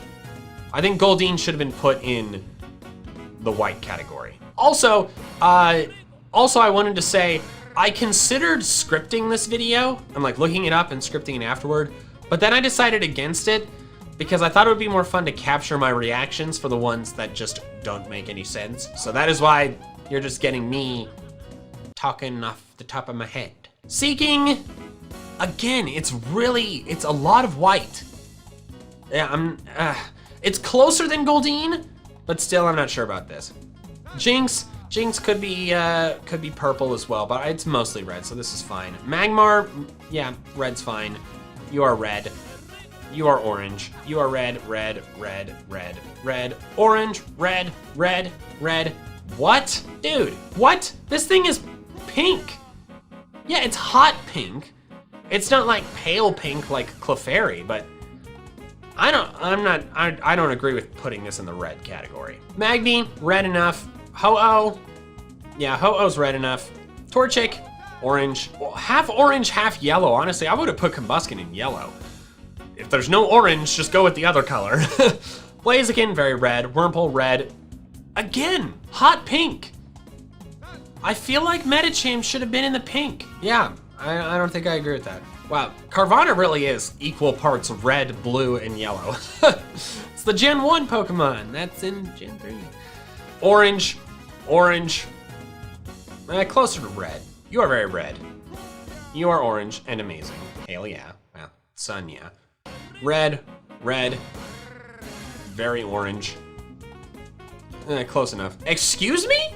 These are pink, okay? Like the other ones, like Medicham and Porygon 2 is like, okay, it's hot pink. It's closer to red than like pale pink. These are so clearly pale pink. These are so pink. How are these in red? This is ridiculous. Magmortar's red, yeah, Porygon Z, same color as Porygon 2, makes sense that it's here.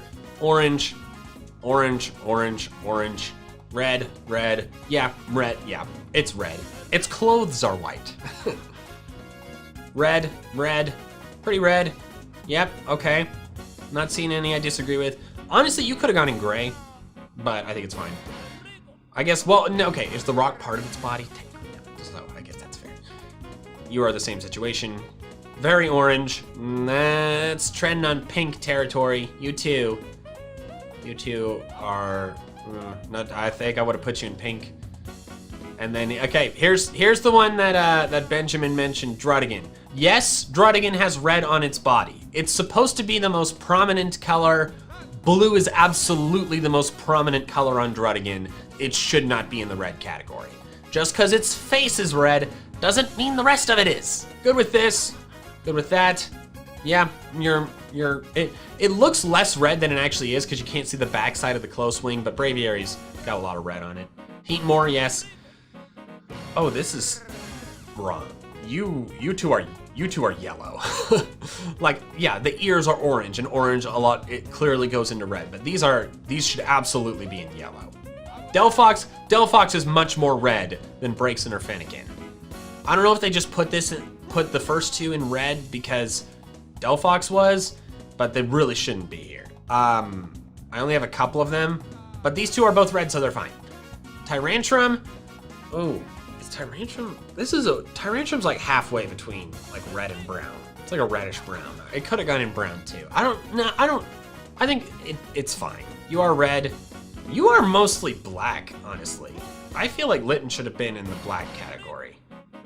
Because, yeah, it's got a red face. I mean, I guess it's fine. Torracat's got a lot more orange on it. Incineroar does as well, so I'm fine with this. This Oricorio's here. Lycanroc, this Minior. I'm realizing different forms have different categorizations. I was under the impression that like a single species would just have the same, like its most common form. I think they might have used to do that and they got more specific in home. So I might have some forms missing, my bad. But I've got most of them. Tapu Bulu, I mean, its shell is red, but its body's, I feel like this should have been in the black category. Yeah, you're very red. This original color is very red. Orbeetle, Sizzlipede, Centiskorch, Zamazenta. Okay, so we have finished the red category, and there were quite a few Pokemon in here that I didn't think should be here. All right, so now we change the color to blue. And let us get, so I gotta scroll back up to the top. All right, Squirtle. Yes. Yep, agree with this. Good with that. You are, yeah, that's more blue. You know, it's like Periwinkle. Like the cat in Blue's Clues, which I guess is closest to blue. Yeah, that's blue, definitely blue. Very light blue, treading on white. Okay, so this is interesting. Oddish and Gloom are in blue because their bodies are blue. But I guess Vileplume's flower got big enough to where it gets classified as a red Pokemon. So that's an interesting change. This is blue? That's another Periwinkle color, I guess. I feel like that's more gray, honestly. I guess it depends on their definition of gray. Golduck, yeah, the Polys, that's very normal. Tentacool, Tangela, Horsey. Yep, I don't disagree with any of these so far. I mean, they could have gone in brown because like their shell is honestly most of it, but I'm noticing they tend to show preference toward what color the Pokemon's face is, like with Druddigon. So if the face is blue, I guess I get it. More Periwinkle. Dragonair, yep. All these guys are blue. A lot of water types. Their record is much better so far because there's no orange infecting it. What? Okay, I take it back. What the hell are these two doing here? Okay, I guess I've always thought of them as Tailo and Swellow as black. I guess it does have a bit of a bluish tint to it. So I guess I have to accept this, but I've always thought these were, when I think of Tailo, I just think, or Swellow, I just think of them as black birds with red and white parts. So that's weird to me. What are you doing here? Masquerain, no, you are not blue. Your body, I guess, is like the really pale blue that's really close to white, but the wings and the face, I don't know if I would have put these here. What are you doing? You guys are purple. These are purple. I will die on that hill. Loudred and X-Splat are purple and are not blue. Maybe. I've been judged for my incorrect color analysis more than once, but I just think of these as purple. Are they a different shade in other art? Okay, I'm looking at it on my phone, and X-Sploud in the anime looks far more purple than it does here. So yeah, X-Sploud, I absolutely could go in purple, because this art, it's like kind of like a pale indigo. In the anime, it's definitely purple. Azurill is blue. Meditite, I guess, yes, it does have blue on its body, but it's also a lot of white. I feel like it could have gone in white. It's got a big head. It's a big white head. Sounds like I just called it a pimple. Sharpedo, yep, you're blue. You are blue. You are a different shade of blue, but you are still blue. Yeah, the cloud wings are a lot of white, but the body's very blue. Rain, yeah. What? Chimecho! All right, this one, no. Some of the pale blues, I'm like, okay, yeah, it's a little blue. Chimecho is white. Chimecho is flat out white. It doesn't have a blue bone in its body. I don't actually know if it has any bones in its body, but it is not blue. This is another hill I will die on. Chimecho belongs in the white category. Why not? Yep, you guys are blue. None of you have upset me so far. Yes. Blue, yes, more blue. Yes, the blue electric Pokemon, you're very good. Shellos and Gastrodon, yes indeed. It was a pale blue. Gabite is a more middle ground blue, and Garchomp is treading on purple. but I think I'm still okay with it being blue. Rio blue. Blue Cario. Why do I think that's funny? Krogunk. Here's the weird Toxicroak situation. Toxicroak in the sprites is the same shade of blue yeah, okay, never mind. Toxicroak's like inflation sac and claws, they are red. But like, a lot of people talk about this. Toxicroak's color is wildly inconsistent between the anime and like, so all the home sprites are based on the official Sugimori art.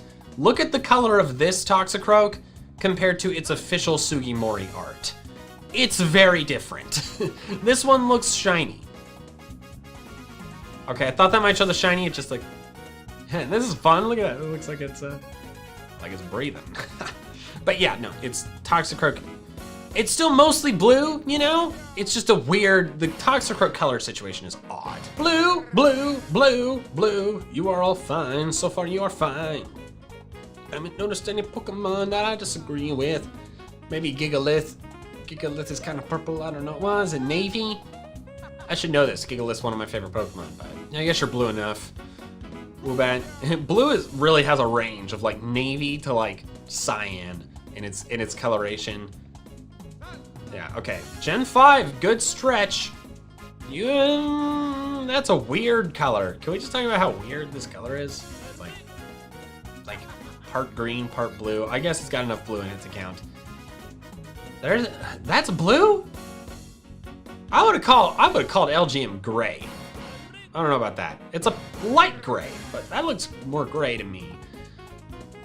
You're blue. Yep, blue, blue. I'm blue. Dabba-dee, dabba-die, dabba-dee. Don't want to get copyright strike, so I should probably stop singing copyrighted songs. Oh, yeah.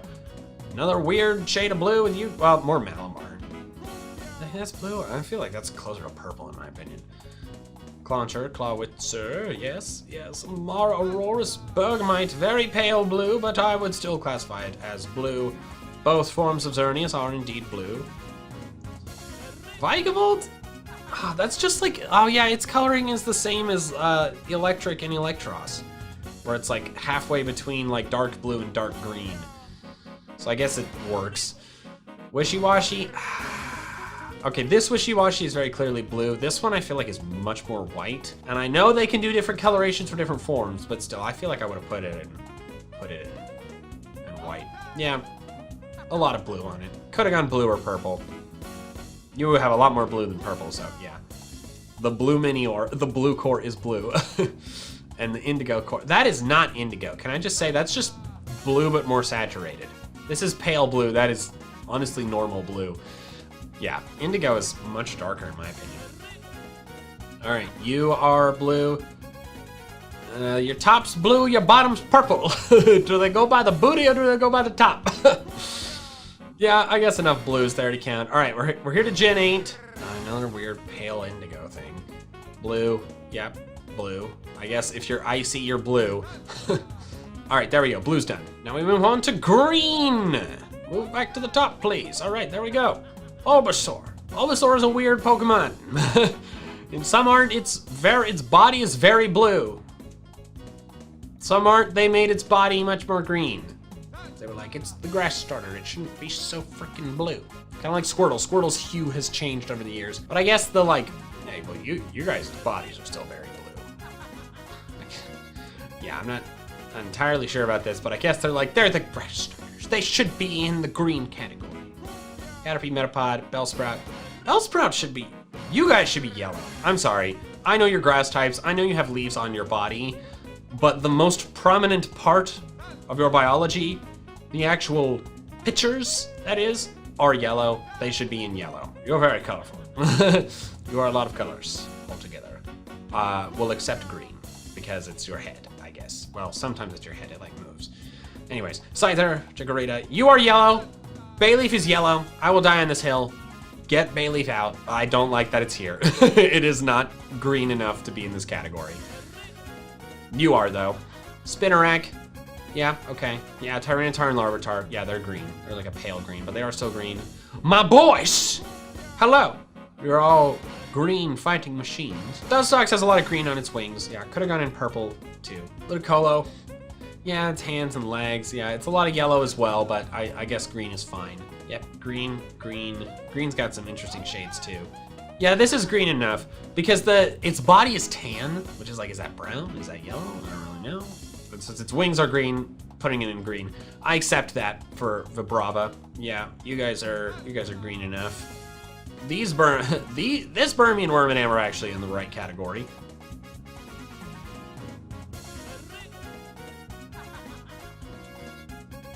What on earth are these two doing here? In what universe is Bronzong green? Well, when it's shiny. When it's shiny, it's green. But these two, like Bronzong, blue or gray. This Bronzor, like, yeah, I get Pokemon have different colorations depending on the shading and whether it's the anime or a sprite or the games or whatever. But this is so blue! That is so clearly blue. There's not a hint, it's not like a Vikavolt situation where it's part of the way between blue and green. This is so blue. This might be the most egregious misplacement we've seen so far. These two. More Bronzor than Bronzong, but like, oh my god, I can't believe these are in here. I can't get over that. What are you doing? Carnivine, yep, all right, we're back to, okay, Leafeon, you're pretty yellow, pretty tan, yellowish tan, brown, I guess, maybe, brown or yellow. There's a lot more of that on you than green, so I don't know about that. You got enough green. This one's white, or this one should be white is what I mean to say. This form should be white. Yeah, all right, we're back to, Univa's got a lot of good classification going on here. Unova seems to be more consistent with its colorations. Yeah, your face is green. It's like Trubbish is green, you're green. You got a lot of brown on you, but I guess that's fine. Yeah, these are all pretty good. Actually, where's Haxorus? Haxorus is like the most green of all of them. We're gonna find Haxorus. We're gonna end up finding Haxorus in some ridiculous other color later, aren't we? You are way more gray than green. I don't agree with this. Yeah, you got green footsteps on you, but your body is like 75% gray. What? More of them? You guys are blue! There are Pokemon the exact same shade as you two that are in the blue category. What are you doing in green? All right, so these, Chespin, yeah, it's got enough green on it. I guess it's fine. Brown would work too, but it's got a lot of green. You got some green. You're a lot of white / tan. Only your coloration was better, but yeah, I guess this, it's all right. They really want their grass starters in the green category, don't they? What? Okay, I guess it's face and its wings. This is another one where it's like all the three main colors are very equally distributed. There's like an equal amount of red, white, and green. So I guess that one's fine. Zygarde, yeah, very green. Ooh, okay. This is these two, their legs and stuff are lime green. So I guess that counts as green. Very much treading on yellow, but I guess we'll let that slide. Comfey, yeah, its body is green. The flowers are confusing, but I guess the primary part of its body is good. Delmise, yeah, that's enough green. It's a bluish green, but it is, I guess that can, well, oh, I can accept this. Celesteela, yeah, very green. Yeah, you guys are green, very different shades of green. A lot of brown, but green enough. I do not agree with this. That is a lot more yellow and red than it has that almost weird green on its body. Don't agree with that. You should be in red or yellow. Eldegoss, okay, no, you guys are, these are blue. What is it with them putting very clearly blue Pokemon in the green category? They're so blue, like a light blue, yeah, but oh my gosh. Then here's Applin, yeah, okay, Flapple can be green, Applin should not be. Well, I guess maybe, Benjamin mentioned it, I guess maybe they're here because their body, its body is green, it's just living in the apple. But you could say the same for Burmy, then Burmy should be in black. But these two, absolutely not. This, yeah, really is a lot more red. You have a lot of red too. You can be green. What is wrong with the green category? You two are brown. So brown. Brown is an option. You got brown spots. You got a brown neck thing. Your body's tan, which is kind of brown. Not green. Your eyes are green. Your eyes are green, and that is it. This is a recent Pokemon too. What? Oh wow, lot of creamy forms. Yeah, it's okay. It's just all the matcha cream ones. Okay. Caparaja is the same color as Vigavolt, but ended up in green, which is weird. Yep, you got a lot of green on you. You got a lot of green on you. I think of it more as a blue Pokemon just because of its face, but the body is a lot of green. Yep, you're green. You're very middle ground, and so are you. Honestly, I don't know.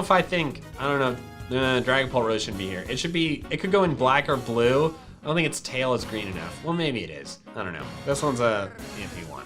But my gosh, several in green, just completely wrong. Now we're on to yellow. So far, I guess you're yellowish orange, I guess. If you don't have orange, you can come here. That's just the gender difference. Okay, I thought it might be the Alola form or something. Yep, all right. These pale tan Pokemon, yeah, see? I thought tan could go in yellow. I thought it could. Clearly it can, as evidenced by these two and Persian and Meowth and stuff. Okay, no, this is ridiculous. What? Brown or green? Okay, its heads are yellow, yes, but that's like the smallest part of its body. Yellow. Yeah, Moltres, yeah, it's yellow. Yeah, see this pale tan color, I guess, is a pale yellow. So yeah, these are primarily yellow. I'm good with the Typhlosion line being there. Your face, yeah, you can be yellow. You could have been green too, but you can absolutely be yellow. Yeah, this is another half and half one, half yellow, half red. Ooh, I don't know if I agree with this. Like the yellow on the wings is like clearly there, but most of its body is like gray. Most of its body and its wings is gray. So I think Beautifly should have been gray. Yeah, Pelipper is yellow because its mouth is so big. Ninjask, yellow enough. Yeah, you're good. You two, pale tan color. Okay, Vibrava could have gone in yellow. Ooh, I don't know, is that yellow enough? I guess they're calling, if it's like a tan, it's a pale tan color, it's yellow. All right, I'm good with these. I haven't seen any egregiously ones I disagree. Well, okay, I probably would have put you in green myself, but your face is yellow, so I guess we'll let that slide. So far, so acceptable. They put Haxorus in yellow. That's where they put him. Haxorus ain't yellow. This art of Haxorus here makes it so much lighter than it appears elsewhere. Elsewhere, it appears much darker and therefore looks much more green. Like this shade of body, yes, I can see how this could be put into yellow, but other Haxori are much more green. It looks almost kind of like an army green. Is that right? Like a pale, like a light army green. Yeah, kind of.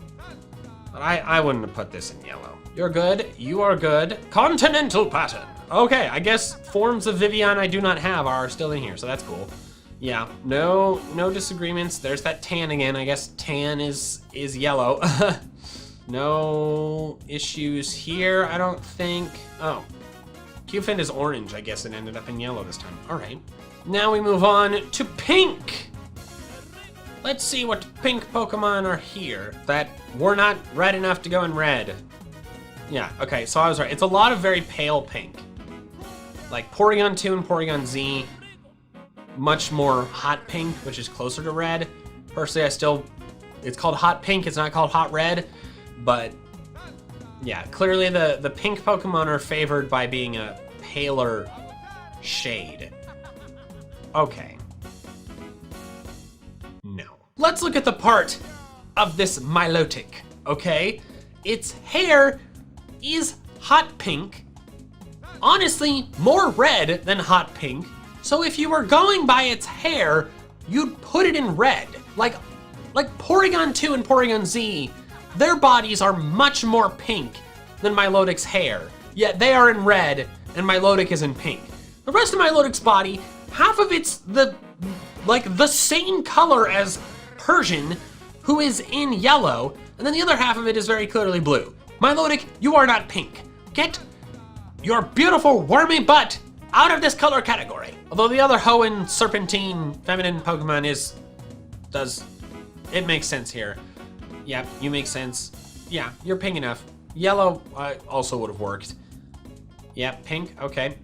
I kind of skimmed past Uxie. The Lake Guardians maybe could have gone in gray, or is that pale blue? I don't know. I guess it's the right decision to go by their face and hair. It's not hair, but it looks like it. All right, a lot of logical Pokemon. Haven't run. Okay, you also could have been white. Yeah, pink, half green, so I guess that's fine. Much more pink, so that's fine. Valersi, yeah, pink face, yep, pink, very pale pink, but you can stay. Okay, so Milotic was basically the only egregious error in this category. Now we shift to purple. Probably gonna be several Pokemon I think should have been in blue. So far, you're good. You are very purple. So are you. A lot of poison types. Very purple. I would put these in blue. I knew there would be some. I mean, okay, so these guys, their bodies are blue, their wings are purple. This is like the Beautifly situation, you know? Like, yes, there is some of this color on their body, but their primary bodies are blue, so I would have put them in blue. Yeah, okay. A lot of correct ones, I would say. Moving on. Yeah, that's a shade of purple. Yeah, I'm good with a Alolan Marowak being here. Mewtwo is, yeah, purple enough. Some art makes its body more of like a purplish hue. Some of it just like makes it just white. But its tail is always some shade of purple. So purple makes sense for it. Crobat is the purple, very purple one of that line. Mantine, I would have put it in blue. What is its belly here? I've always thought its like face and belly were just white, and then its back was like navy. They gave it a bit of a purplish tint here, but I don't know. Mantine I don't think belongs here. Yep, okay, you're purple. You are, yeah, I guess your boa is purple, but your face and belly are blue. And that could have gone in blue, but I guess this is fine. Super purple, pretty purple.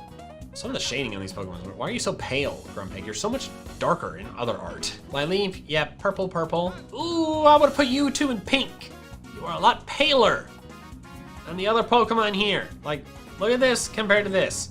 That is purple, that is pink. These two should be in pink. Purple enough, yeah, very purple, paler purple. Yeah, okay, yeah, this is wrong. You, Skorupi, however you wanna say it, is so blue. Purple, my boy, Gliscor, he's a purple boy. Palkia, it's a lot of white, but it's a lot of purple too, so I guess that's fine. Purple. Oh no, you. Gothitelle has a purple face and purple hands, and literally the rest of its body is black. With some white garnishes. Like, Gothita, sure, its head, most of its body. But Gothorita and Gothitelle do not have enough purple to justify them being here. They should be in black. Yeah, you're purple enough. Yep, purple. What a lovely pattern, elegant. Purple. Yep, okay, so far, so good. Hot pink. There's another hot pink one. Make up your mind about what category hot pink belongs into. I think it should be pink. Apparently it can be red, purple, or pink. Brawler is very purple. Yeah, that's like a lavender, which is close to purple. Okay, you I get. You I'm less sure. I feel like this is an oddish situation. Okay, I don't know about this. This coloration is, yes, does it have some purple in it? Yes, but it also looks like it's pink in it, but overall, I think it's closer to red than other Pokemon, so I don't think I would have put these here. Purple, yes, purple, yes, purple, yes. Purple? I guess, yeah, Corviknight's honestly like the same color as Swellow, which they put into blue. Yeah, this is a confusing color. It's like navy with a bit of purple dropped in. Yeah, Corviknight's confusing. Very purple. All of you are purple. Yes, very purple. Yeah, the body itself is purple. Yeah, I'm good with that. Another like dark navy situation. Like navy, yeah, what color is that? It's hard to pinpoint, so I can't make judgments on that. Same colors here. Is that navy? Is it dark blue? What color is this? I guess that's close to purple. Yeah. Man, that's like a navy with a bit of purple tossed in. So I'm having trouble with that. I guess that's close enough. All right, only 4 colors left to go. Starting with brown. Weedle is indeed. I agree with Weedle. Pidgey, yes. Looks more like the tan yellow color, but its back is very brown. So these two make sense. Brown, yes, yes. I agree with, I guess that's fine. Another orange one. I said earlier that orange Pokemon are kind of split between brown and red, so there's gonna be some orange ones in here. This is brown? I always thought that was more gray. Okay, weird. Yeah, it's fine, I guess. Another orange Pokemon. What? These are brown? No. No, okay, no, this art makes them so much darker than usual, but in most images of this line, they are super yellow. Yeah, like I'm looking at pictures of Alakazam right now, and its official Sugimori art and its Pokemon Go art are super yellow. Like, yeah, some art of Alakazam does make it darker like this, but I feel like most of the time it's represented like being very yellow. Although I suppose maybe they were like, the shades of its body change too much, its face and mustache stuff, so like its knee pads and sleeves and football pads, honestly, well, those are brown. We'll go with that, I guess. Geodude, Graveler, and Golem are like a brownish gray, so I guess that's fine. Yeah, don't disagree with any of these Pokemon. So far, brown, another orange one that's in brown. Should have just had an orange category, guys. Another orange one. But the rest of the Pokemon I'm scrolling past so far, like primarily brown, I don't have issue with so far. Okay, man, I don't know about this one. I feel like that same color was in yellow, but beggars can't be choosers, I guess. Brown, brown, yeah. Hariyama is a lot going on. It's like light gray, orange hands, blue legs, yellow skirt. It's not a skirt.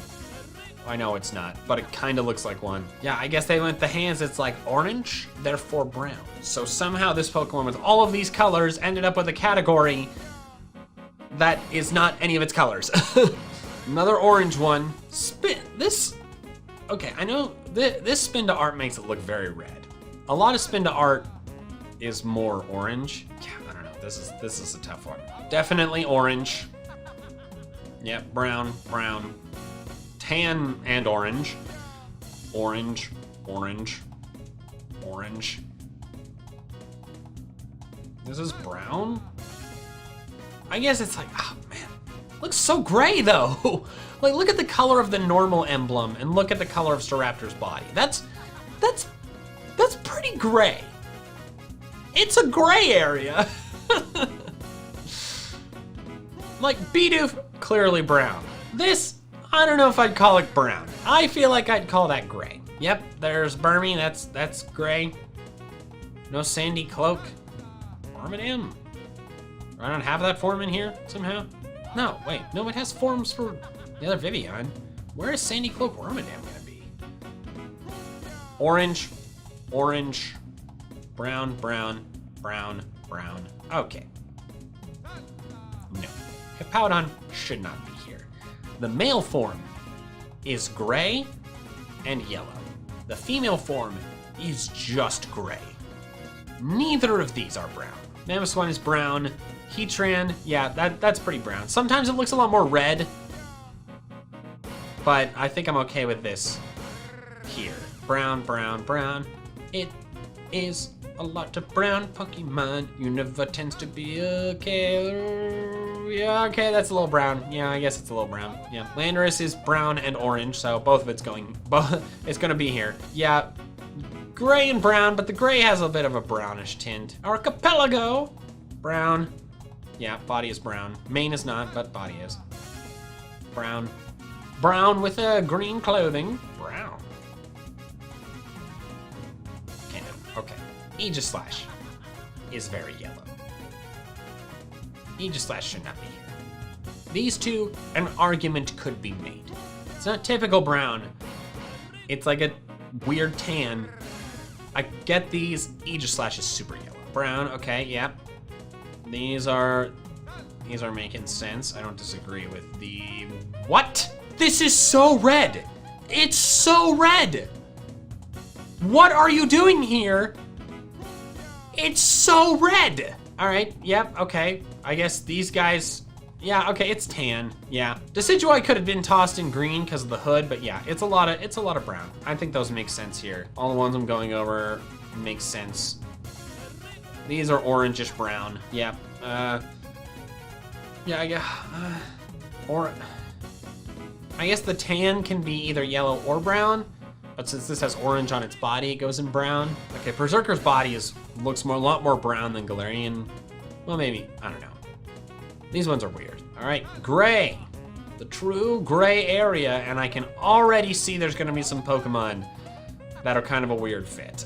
There's gonna be some Pokemon in here that like the same color was in blue. But so far, you're gray? You're the same color as regular Golem. Yeah, okay, these are gray. That is much closer to blue or green, I feel like. Same with you. Maybe I could be green. Or gray, I mean. Oh, Steelix has a gender difference? Wow, this is the first time learning of it. The males have 2 fangs and the females don't. Wow, I didn't even know that. What? Again, this Pokemon is the same color as Vikavolt, which was halfway between blue and green.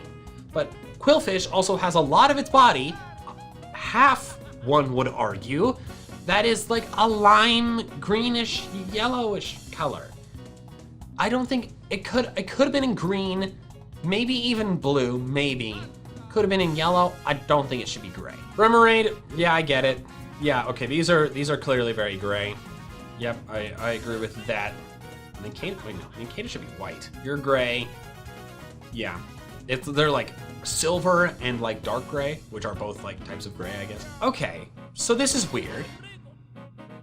Illumise was in purple because of the color of its neck boa and like arm and leg rings. Volbeat is the same Pokemon, yet is in gray, not red. Why were they inconsistent with that? Barboach is gray. Anorith, that looks more green than gray to me. I don't know about you, that's a greenish gray. Although I guess the middle part of its body is very gray. So yeah, I guess I gotta give it to that. Armaldo, I think that's blue. There were plenty of Pokemon in the blue category that are the same color as Armaldo. Should have been blue. Cast form, hail yeah. Snorunt is gray with yellow, so yes, that's fine.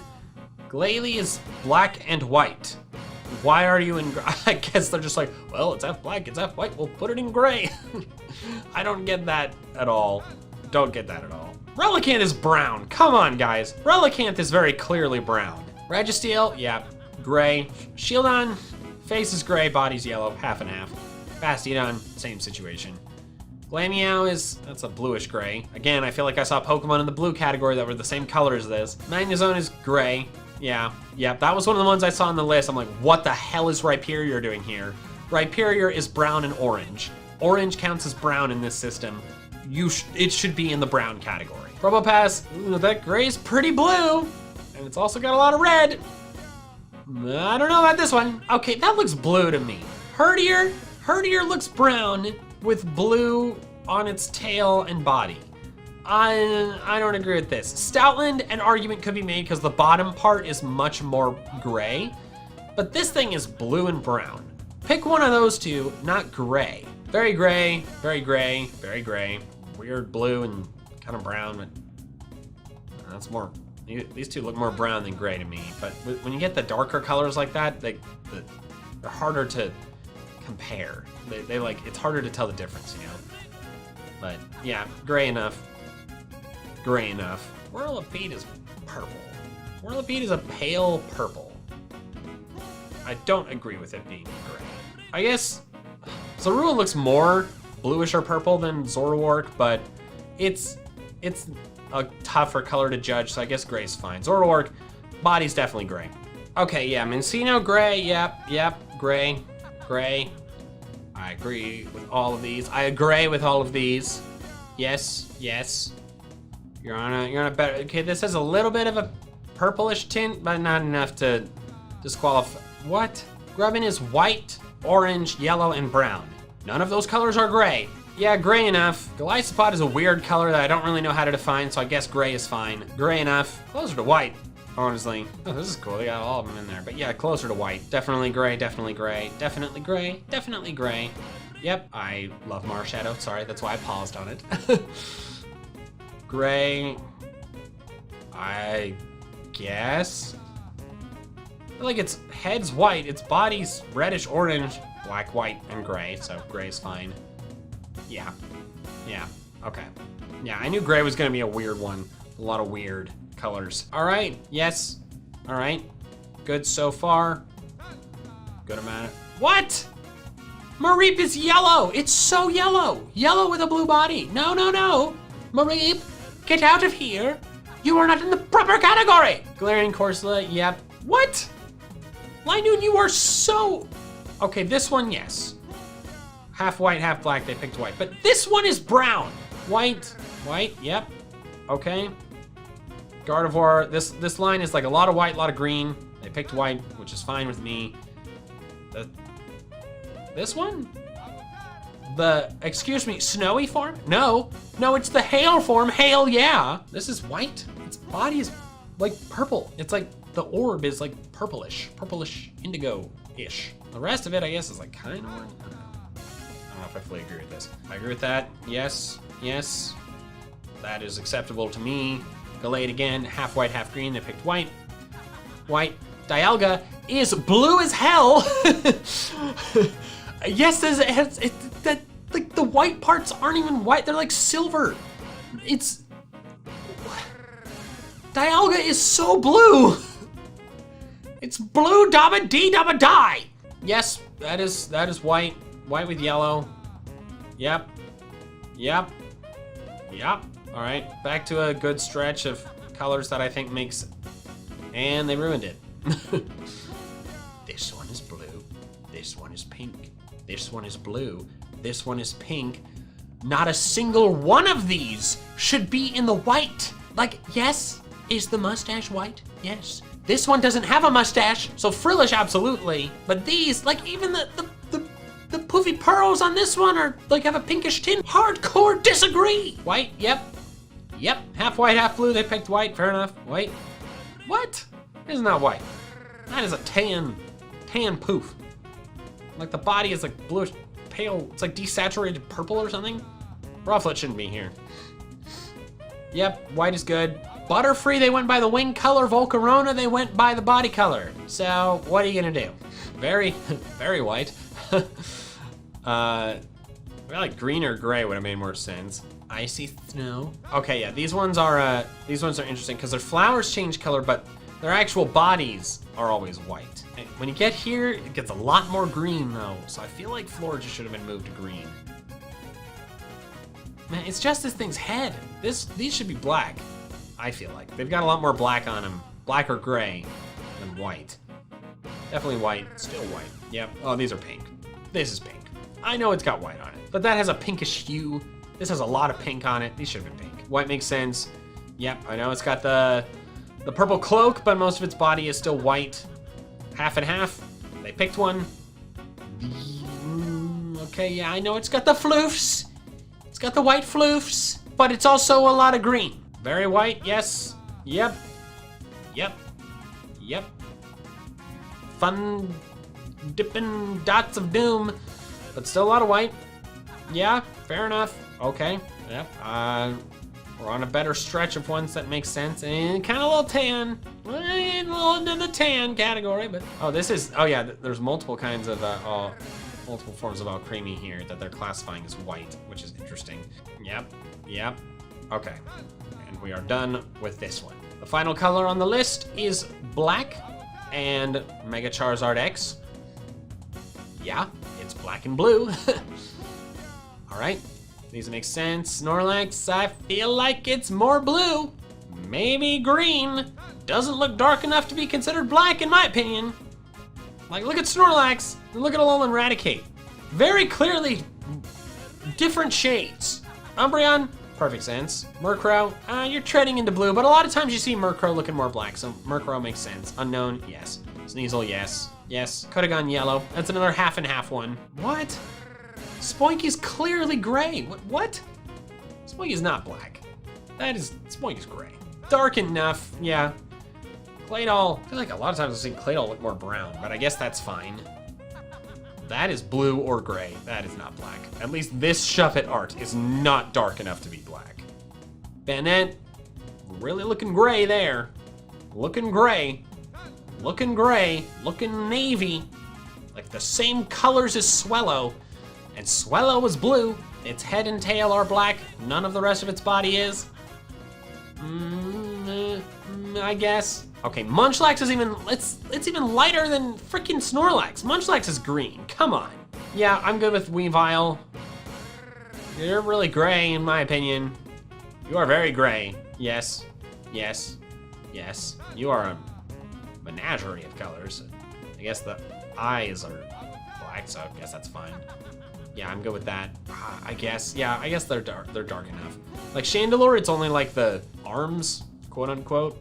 But I guess that's good enough. Zekrom, obviously. Scatterbug, yeah. This one they went for the black over, okay, these two. Okay, they're not green anymore.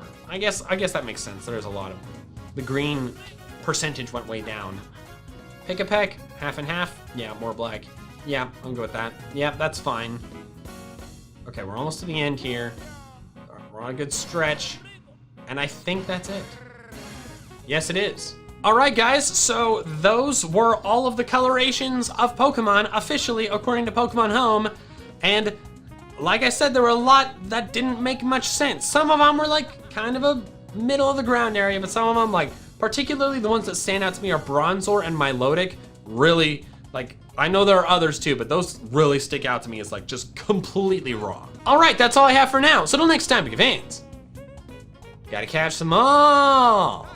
Greetings, Boogie fans! Michael here, and a little while ago, I made a video called Official Pokemon Colors That Are Wrong, or Don't Make Any Sense.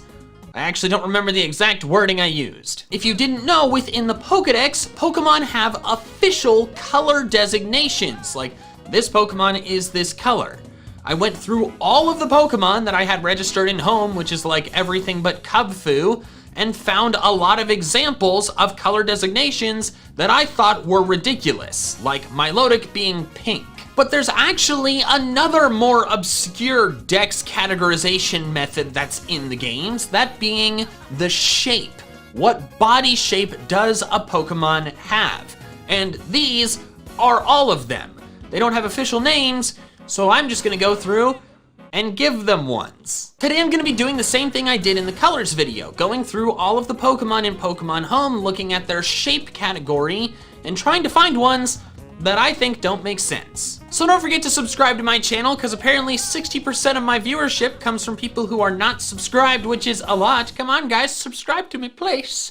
And let's dive in to official Pokemon shapes that don't make sense. So here we are in Pokemon Home. As I mentioned, I do have all of the Pokemon registered except Cubfu, because I evolved it before I brought it into Pokemon Home. I'll get it eventually.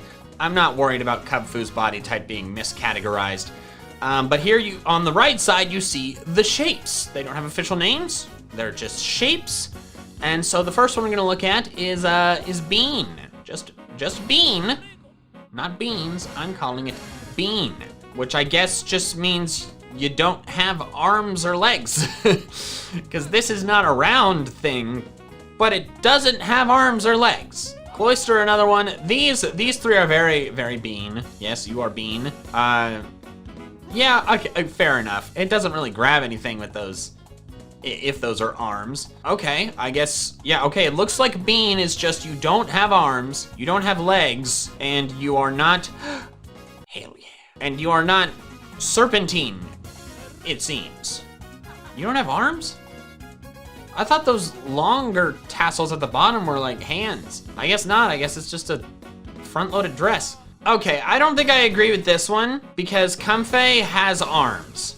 You can see it like it has the tail of flowers, and then at the front it has arms, which I'm pretty sure the qualifications for this is that you cannot have any limbs. Cosmog, are those limbs or are those ears? I don't know about that one. Meltan has hands. Look at that, look, he's reaching. I don't know if I agree with Meltan being here. I don't know if I agree with this. You have one arm. Poltegeist has multiple arms. I know it morphs, but it has arms and legs.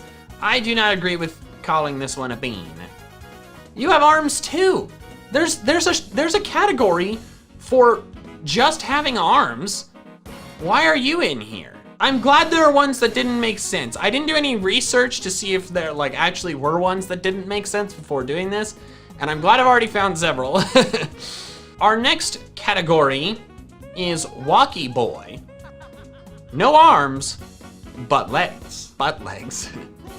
Butt is legs. Isn't that like a Hank Green thing? So far, so good. Strong start here. Looks just like the emblem, honestly. Poliwag as well. All right, all right. You got legs, you don't have arms. You got legs, you don't have arms. You got legs. You don't got arms, you got legs. You don't got arms, you're a walkie boy. You're a walkie boy. If you got legs, but you don't, oh, it does have legs. Okay, that's right. I was like, you don't have legs.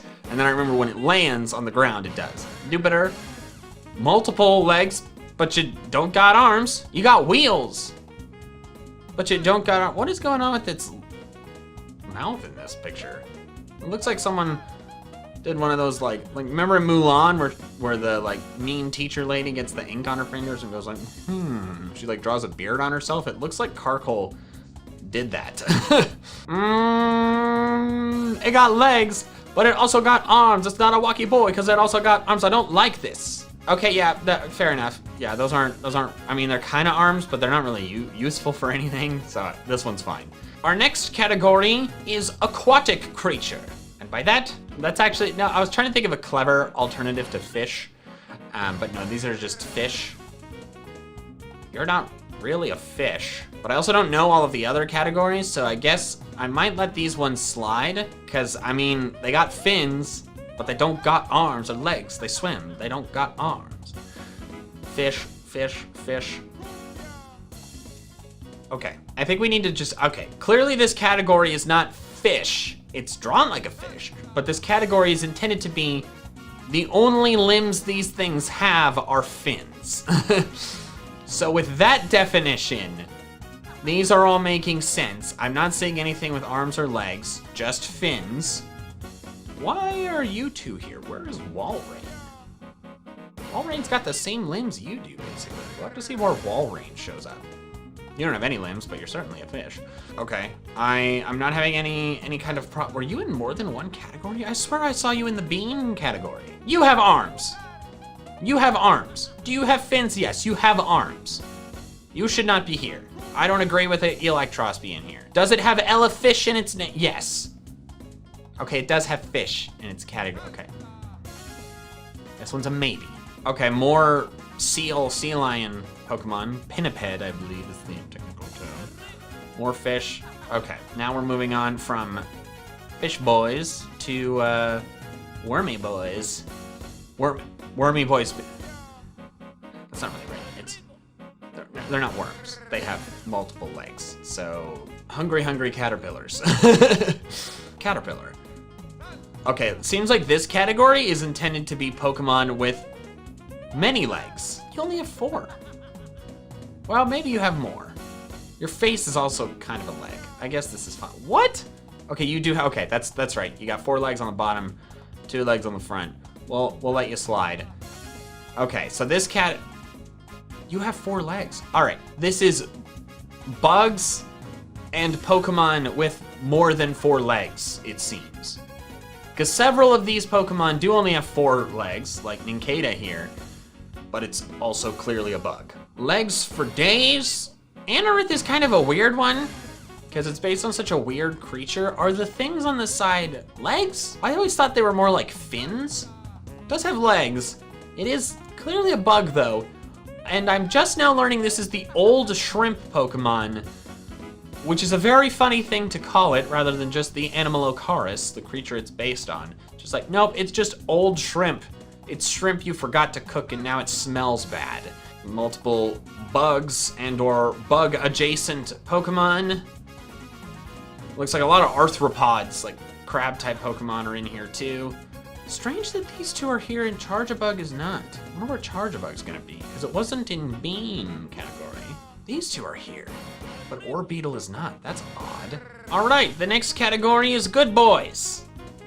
It's Dogs. Dogs and or by what I'm seeing over here, four-legged creatures. I think this might be the biggest category we've looked at so far. A lot of Pokemon. Looks like 168. This may not be the... Okay, yeah, I guess Pikachu is in here too. Raichu wasn't though? See, that's weird.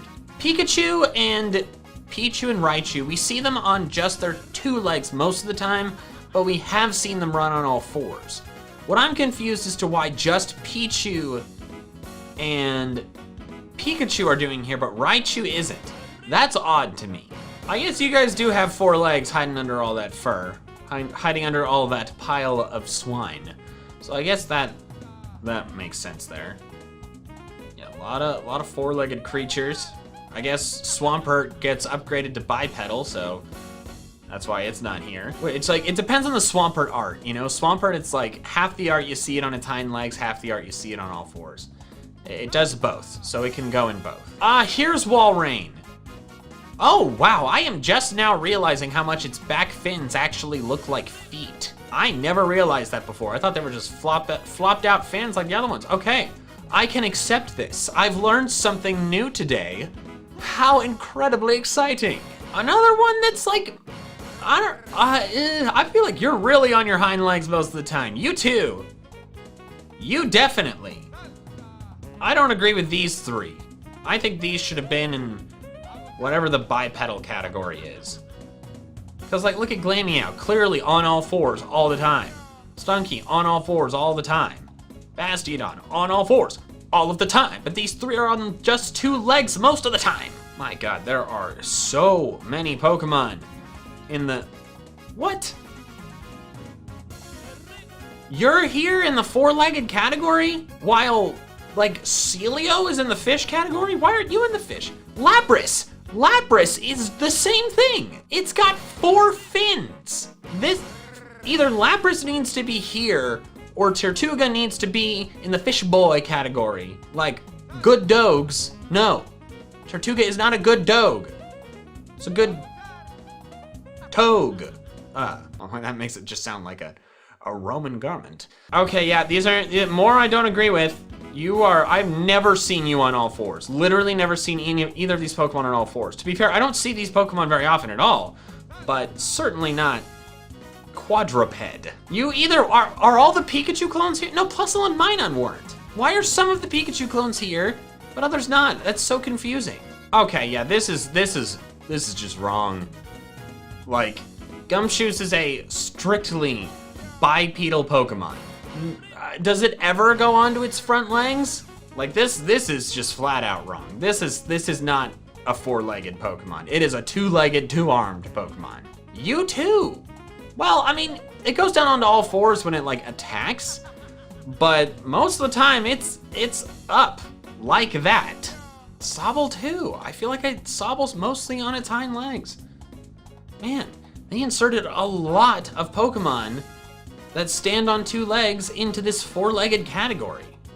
I mean, most of it was correct, but lots of Pokemon I think should not have been here. Here's our next category, flying hamsters. All right, so this category, it just looks like bugs with wings. You're not a bug, but you're close enough. So basically, if it has wings and you have wings? Oh yeah, those things are wings, I guess. Probably can't fly, but they do exist. There are bugs that have wings that can't fly with them, like grasshoppers, I want to say. Don't quote me on that. Okay, yeah. So this is. All right. Feel like. I mean, okay, you do have a lot of wings. You got more wings. You got as many wings as a bug. So I guess we'll let this one slide. But yeah, this one is just 99% winged bugs. Ooh, we had Bean. But now we truly have beans! Welcome beans, everyone! which just looks like multi-headed individuals. Multi-faced Pokemon, I guess. Except you. What? Like, I know Metagross is supposed to be like 2 Metangs, but they just say that. Like, it doesn't actually look like that. I feel like this should have just been in like the quadruped category. Alternatively, like the Doge category, but alternatively, like the blobs with legs category. You don't have, like, everything else here. Yeah, you have those things detach and float. So like, that's fine. Your other one doesn't. Wait, oh my God. I just made this discovery! I have just unearthed something no other Pokemon player has ever noticed before.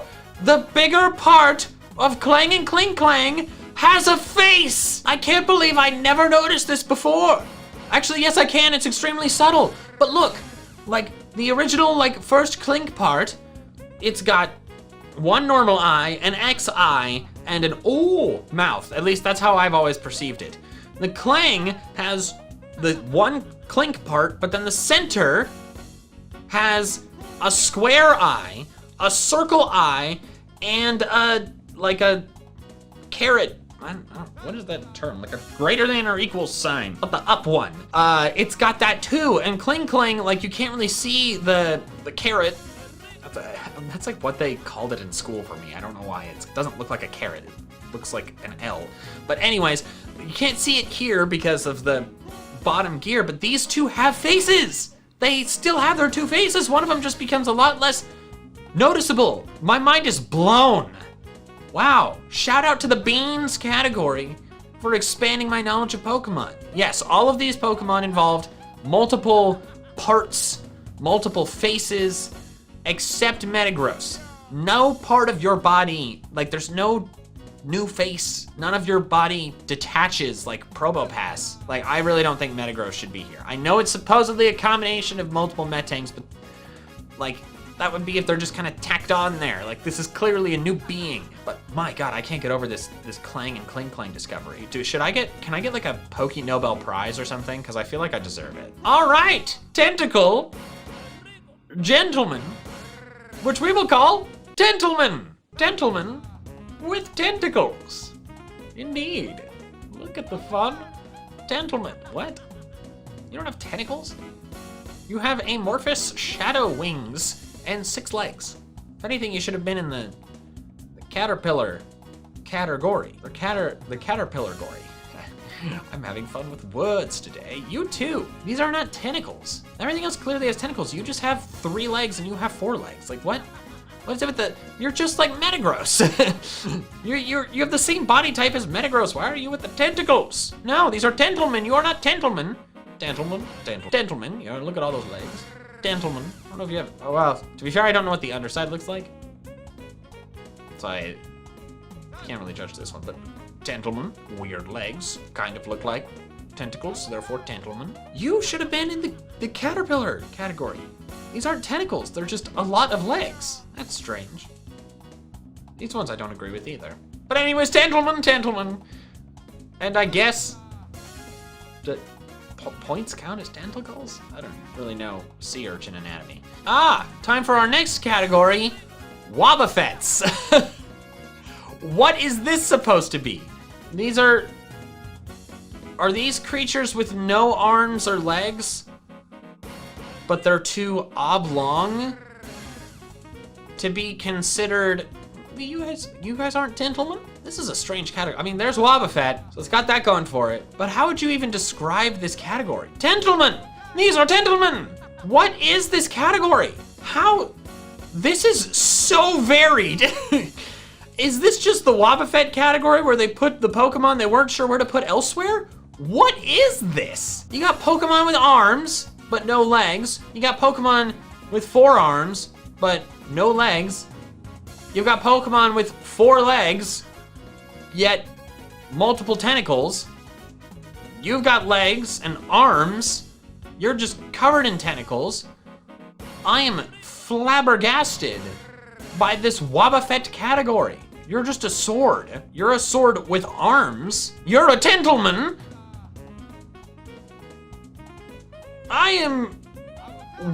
You're a Tentleman. Why are you here in Toxapex? Why aren't you in Toxapex? What is going on? The best I can gather is that they don't. No, I was gonna say they have to have arms, but an indistinct lower half. But like, if you look at like yeah, arms, indistinct lower half. You don't have arms. You have arms and an indistinct lower half. You don't have arms. I guess it's just indistinct lower half. Like the lower half is like not normal anatomy. It's either like split into a few weird legs that aren't necessarily clearly legs.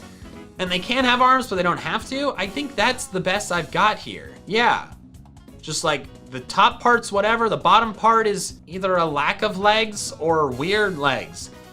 This is the dumbest category we've seen so far. But now we can move on to dinosaurs, I guess. Do you have arms? The Pokemon I'm looking at have arms. Okay. So this is bipedal Pokemon, it seems, that aren't, because if we look at this, bipedal but dinosaur-like versus bipedal, much more human-like.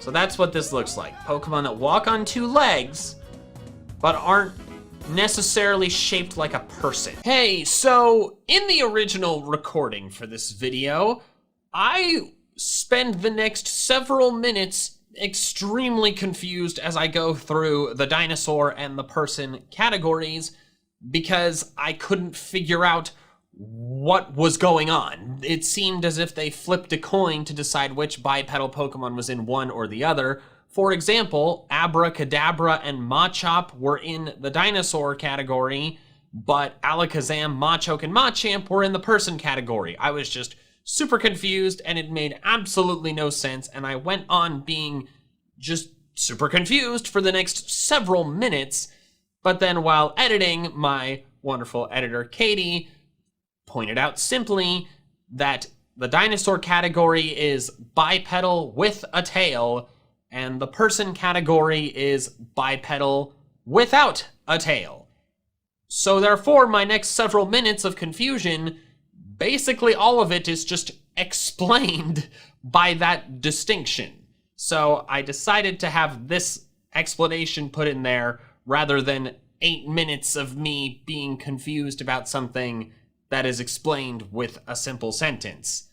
However, I blame my confusion on Game Freak for having the symbols for these shapes not just be the same person guy twice, but one is a person guy with a tail. So we're just gonna move on to after these two categories. Well, now we get to move on to flying hamster, but with dragon wings. So here's the category: Pokemon with bug-like wings, Pokemon with dragon and or bird-like wings. So we're gonna see a lot of birds, a lot of dragons as well. Interesting that you are here. Just notice this right away. You guys are here, which I agree with, but Crobat is in the bug wing category. Where'd you go? Despite having like the same wings.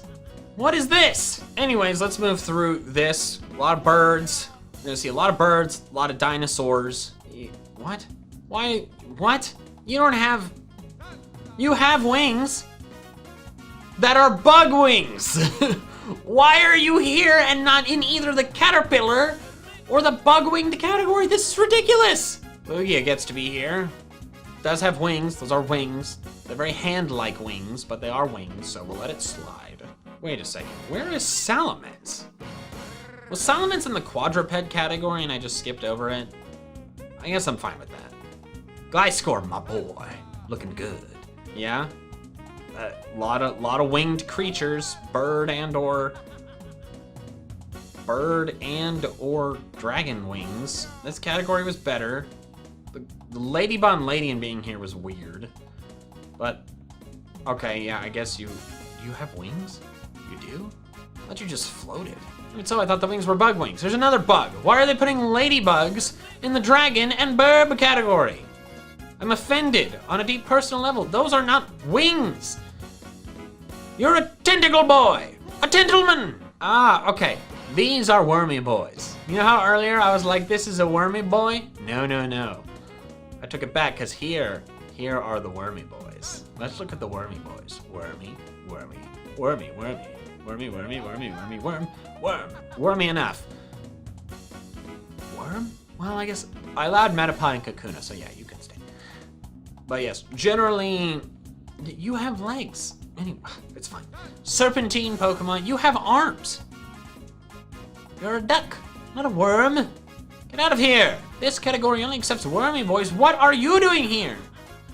You have arms. One of them is very large. You have arms, but they are small. They're very small, so we'll allow you to be a wormy boy. Chargebug gets to be a wormy boy. I can accept this. I guess if it's a cocoon-like thing, it's a wormy boy, so it's fine. Chargebug can stay. You are not wormy boys. You are globulous creatures. Like, you should be in, like, the same category as Diglett. Not freaking Dragonair. You are, I guess. What? Okay, to be fair, Mimikyu is hard to define because we don't know what it looks like under its costume. But I still feel like it shouldn't have been in the Serpentine category. Excuse me, wormy boys. This one, okay, yeah, this one can be a wormy boy. Yeah, I guess. Yeah, there were some non-wormy boys here. You are not a wormy boy. You are not a wormy boy. You are probably not a wormy boy, but we can't say for sure. Our final category is Geodudes. Yes, we're going to look at Geodudes. And okay. I was like, we're gonna look at Geodudes, and I had my screen like this, and I was like, Geodude is not in the Geodude category, but then I realized I just had to scroll up, so it's fine. Geodude, starting off the Geodude category. Arms, but no legs. I guess magnets are arms. Yes, arms, but no legs. These are making sense to me so far. Chimecho, you're dumb. Arms, but yes, I can accept this. I am not personally offended by anything I have seen in this category so far. You have arms? Do the leaves count as arms? Oh, well, you're fine. Arms, but no legs. I mean, you do have legs, it just doesn't use the legs, so we'll let this one slide. We'll let the blob baby slide. Arms, but no legs. Arms, but no legs. Yes, you're slaying. Keep up the good work.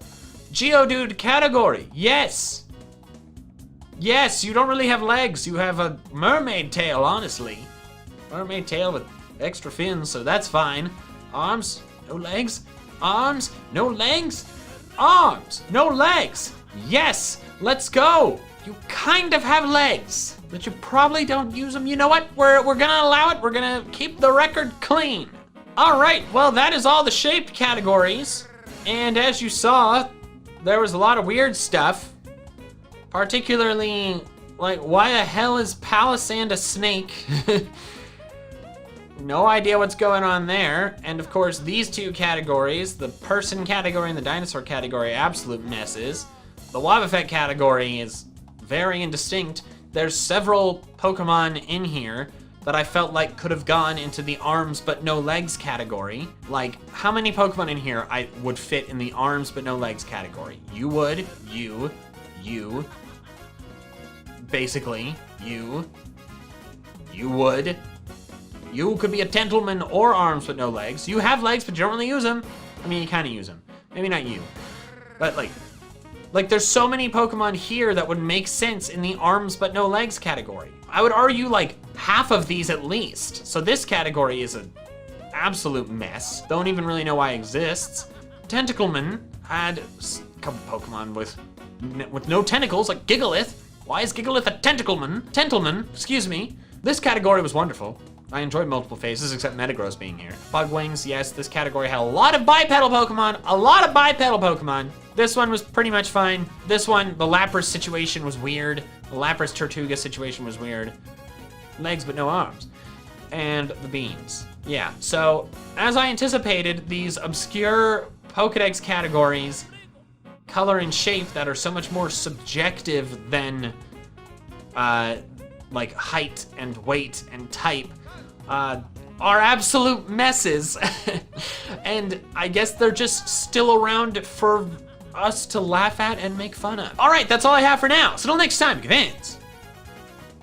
Gotta catch them all. Greetings, Spooky fans! Michael here, and a good ability can change a Pokemon from very underwhelming and unimpressive to a meta-defining threat. Like with Incineroar, for example. When it only had Blaze, it was not really used at all. But then once it got Intimidate, it became one of the most widely used Pokemon in the entire VGC metagame. However, that is definitely not the case for all abilities. There are several abilities out there that don't do anything, don't work well for a specific Pokemon that has it, or just outright harm the Pokemon. I thought it'd be fun to compile a list of those situations, so this video will be 10 instances of Pokemon having useless abilities. I'll start with the obvious ones that I'm quite confident you're already aware of. The first of which is Slackoth, Slacking, and Durant with the ability Truant. Truant is an ability that only allows the Pokemon with it to attack once every other turn. That's it. That's all it does. It's horrible. If not for Truant, Slacking would be an incredibly threatening Pokemon. It has a base stat total of 670, sporting incredibly high HP and physical attack stats with respectable stats everywhere else except special defense. This total is tied with Kyogre and Groudon, meaning Slacking is literally on the level of legendary Pokemon, which is exactly why they gave it Truant. The game developers decided that that power was too much for a regular, non-legendary Pokemon to have. Plus, it's a sloth, so lazing around is kind of its whole thing. I don't really get why Durant has it though. I mean, ants are supposed to be really hard workers, right? Why did they give an ability that has to do with laziness to an ant? Maybe they just wanted it to be able to do the entrainment Truant strategy where you give Truant to an opponent, but I don't know, this one doesn't make a whole lot of sense to me. The next set of Pokemon with a useless ability that you've probably heard of are Arcan and Archeops with Defeatist. Defeatist is an ability that causes the Pokemon's attack and special attack stats to be halved when the Pokemon's HP drops below half. While this isn't as limiting of an ability as Truant, because if Archeops stays healthy, it will never experience the negative effects, it is still a horrible ability. This is another situation of a Pokemon having excellent stats that seem too powerful, so they give it a hindering ability to balance things out. However, Archeops' base stat total is only 567. It's pretty good, but it's hardly crazy OP like Slacking. In my opinion, it's not good enough to warrant the nerf that it got. I think it's a really big shame that Archeops has this ability because I really like Archeops. It's my favorite fossil Pokemon, and to me, the fact that it was hindered when its stats aren't insane just seems really unfair. And the final entry on this list that focuses on a hindering ability is Regigigas with Slow Start. For the first 5 turns after Regigigas enters battle, its attack stat and speed stat are halved. And if it switches out and switches back in, the counter resets, forcing you to wait those 5 turns again. 5 turns is also a pretty long amount of time in a Pokemon battle, so chances are high that before Slow Start wears off, you'll either have to switch out, Regigigas will faint, or the battle will be over. This again seems like a situation of a Pokemon having really OP stats that seemed too OP, so they gave it an ability to balance things out. Regigigas has a very high base stat total of 670, which is actually tied with Slacking. However, this is a different situation than Slacking because Regigigas is a legendary Pokemon. It is the leader of a legendary trio. It is supposed to be extremely powerful. There was no reason for them to not only nerf it, but hinder it so badly that this legendary Pokemon has become a practically useless Pokemon. It is not even a widely used Pokemon in Smogon's worst tier, with the article saying that Stoutland and Kangaskhan are better normal types. Why did they make it so incredibly bad? So those first few entries focused on situations where the ability itself is useless or harmful. The following entries will focus on situations where the ability is not useless, but is useless on these specific Pokemon. The first of which is Delibird with Insomnia or Vital Spirit because it has both. Insomnia is an ability that prevents the Pokemon from falling asleep. This can come in handy since most of the time, sleep is not a good thing in a Pokemon battle. The only time it's really a bad thing is if you want to use rest, because insomnia prevents rest from working. And Vital Spirit is an ability that does literally the exact same thing. They are identical in every way except name. Now there are plenty of examples out there of this same situation. Two abilities with different names that do the exact same thing. Like Battle Armor and Shell Armor both protecting from critical hits, or Airlock and Cloud 9 both eliminating the effects of weather. However, those pairs are always on different species of Pokemon. Delibird has both Insomnia and Vital Spirit, two abilities that do the exact same thing. This is a complete waste of an ability slot because two of its three are taken up by the same thing, effectively making one of them useless. Whichever one is the useless one though, I guess is up to personal preference, so take your pick. Another similar instance is the Kling Klang evolutionary line with plus and minus. If you don't know what plus and minus do, that's probably because you've never used them, which would make a lot of sense because they are really bad abilities. All it does is give the Pokemon with plus or minus a 50% boost to its special attack if another Pokemon with plus or minus is also on its side of the battlefield. That's it. It only comes into play in double battles and can only happen if you have two Pokemon with plus or minus. But whether these Pokemon have plus or minus specifically doesn't matter. You can have a combo of plus and minus, two pluses, or two minuses, meaning that the abilities do the exact same thing. That wasn't always the case though. In generations 3 and 4, plus had to be paired with minus for the boost to occur, and vice versa. Therefore, if there had existed a Pokemon that had access to both plus and minus, one of them wasn't technically useless because you could have had another Pokemon with only minus, so you needed the other one to just have plus. But in Generation 5, they made it so plus and minus could be boosted by either, and therefore do the same thing. Generation 5 was also when Kling Klang was introduced, so there was never a time where having both of them made sense. It's the exact same situation as with Delibird. Two ability slots are taken up by identical effects. Although, plus and minus, as I said, are not very good abilities, so if you're gonna use a Kling Klang, you always just use Clear Body. So I guess they're both useless. The next example is Fan Rotom with Levitate. In case you were not aware, by possessing appliances, Rotom has the ability to not only change its appearance, but change its typing. It is normally an electric ghost type, but its typing can change to electric fire, electric water, electric ice, electric grass, or electric flying, depending on the appliance it possesses. The electric flying type is Fan Rotom, which makes perfect sense. It's a fan, it blows air, and air is commonly associated with the flying type. However, while Rotom's typing changes when it changes forms, its ability does not. Rotom always has Levitate, which most of the time is very helpful.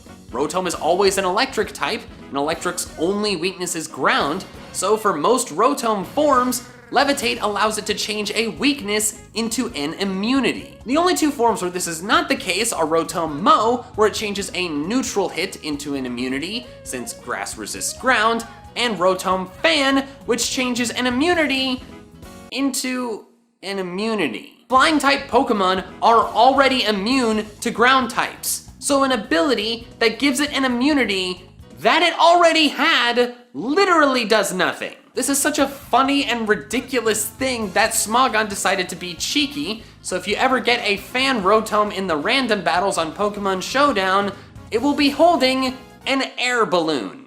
The next entry is another situation of an immunity being granted when one is not necessary. That being Frillish and Jellicent with Damp. Damp is an ability that prevents all Pokemon on the field from blowing themselves up. In other words, it prevents the use of self-destruct, explosion, and mind blown.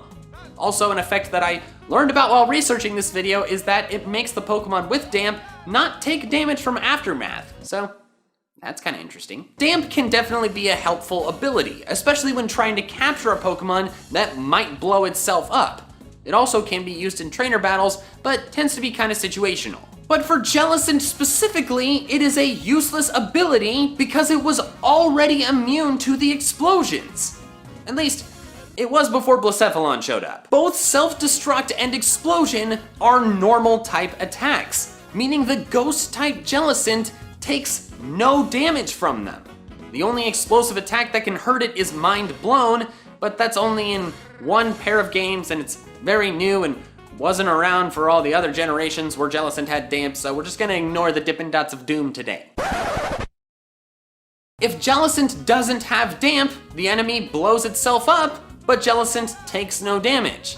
If Jellicent does have damp, the enemy cannot blow itself up, forcing Jellicent to KO it the normal way, which of course has its risks. In a one-on-one trainer battle, I can think of no examples of when the opponent KOing itself yet not hurting you at all is not a desirable outcome. Now, like I said, there are some situations where damp is useful, like trying to catch a wild Pokemon that might blow up or protecting one of Jellicent's allies in a double battle, but most of the time, damp is a useless ability on Jellicent. It's now time for this episode's Pack Attack! Yes, it's still Unified Minds. I filmed this right after the previous video, and I haven't been to the store yet. We got Dog Energy, Basculin, Munchlax, Reset Stamp, Scoropie, Vimpod, Noibat, Sneasel, Bounsweet, Reverse Hollow Unpheasant, and Executor. Everything is garbage! The next entry is Ladian with Iron Fist. Admittedly, this is not as useless as the other entries on this list because it can still technically help.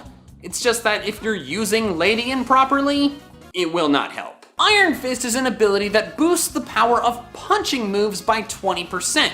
And one would think this is a good ability for Ladian because it can learn 9 different punching moves. The problem arises due to the fact that all punching moves are physical attacks, yet Ladian's physical attack stat is horrendous. It has a base attack stat of 35.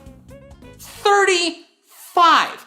Flabébé has a higher physical attack stat, and it's a Flabébé! So in short, an ability that helps with physical attacks on a Pokemon that should never use physical attacks is a useless ability for it. A similar but less extreme example is Litleo and Pyroar with Moxie. Moxie is an ability that boosts the Pokemon's physical attack by 1 stage every time it KOs an opponent.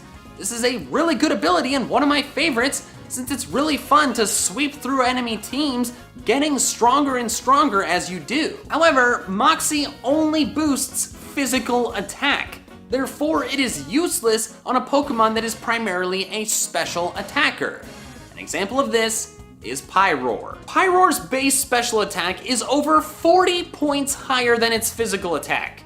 It would be foolish to run physical moves on a Pyroar due to this massive stat difference.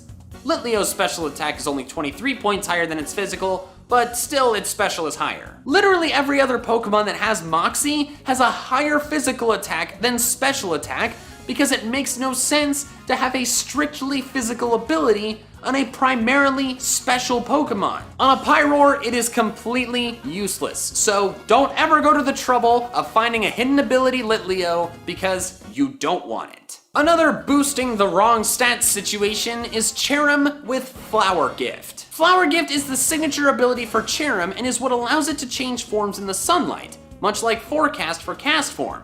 However, unlike Forecast, Flower Gift gives a stat boost to Cherrim's sunny weather form. It gives a 50% boost to Cherrim's and its allies' physical attack and special defense stats. So while the special defense boost is, I guess, kinda nice to have, the physical attack boost is stupid. Cherrim's best stat of all of them is its special attack. Why would they make this ability boost its worst attacking stat? An argument could be made for using this ability to boost Cherrim's allies in a double battle, but that only works in a double battle. So in a regular single battle, Flower Gift is simply not good. And the final entry on this list is another one where the ability itself is bad.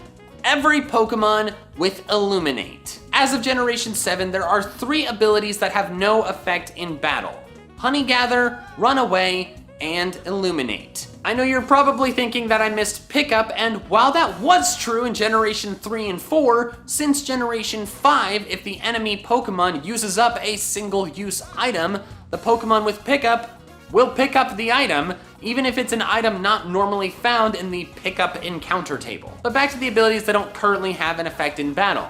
Honey Gather and Runaway do have uses in a playthrough.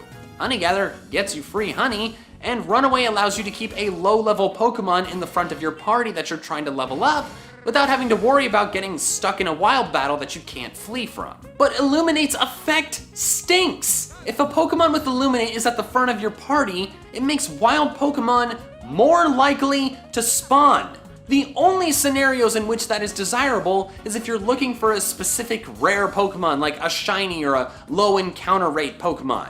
Otherwise, it makes traversing through caves and surfing more annoying than they already are. If I had a Pokemon on my playthrough team with Illuminate, I could basically never have it in the front of my party unless I was religiously using repels.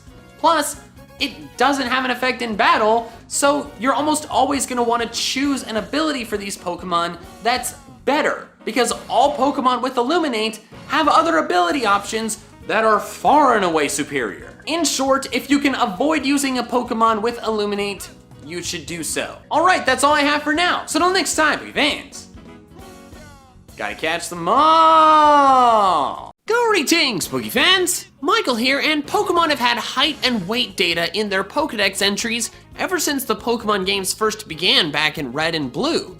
Since the 2D sprites gave no indication of a Pokemon's true size, that height and weight data was helpful in imagining what these creatures would look like standing next to you. However, as time has gone along, a lot of people have realized that several Pokemon sizes don't make very much sense, whether due to being comically small, shockingly big, or scientifically illogical. I thought it would be fun to compile a list of those instances, so that's what this video is. 20 Pokemon sizes that are just completely absurd. By the way, I should note I am going to be using the silly Imperial units since I'm American and that's what I'm used to, but for those of you enlightened souls who use the metric system, I'll include some on-screen conversions whenever I speak an Imperial unit out loud. Don't forget to leave a like on the video, and let's dive in to some crazy Pokemon sizes, starting with heights. Venusaur's size is listed as 6'7". But in the Let's Go games, it is visibly shorter than the protagonist when following them outside of battle.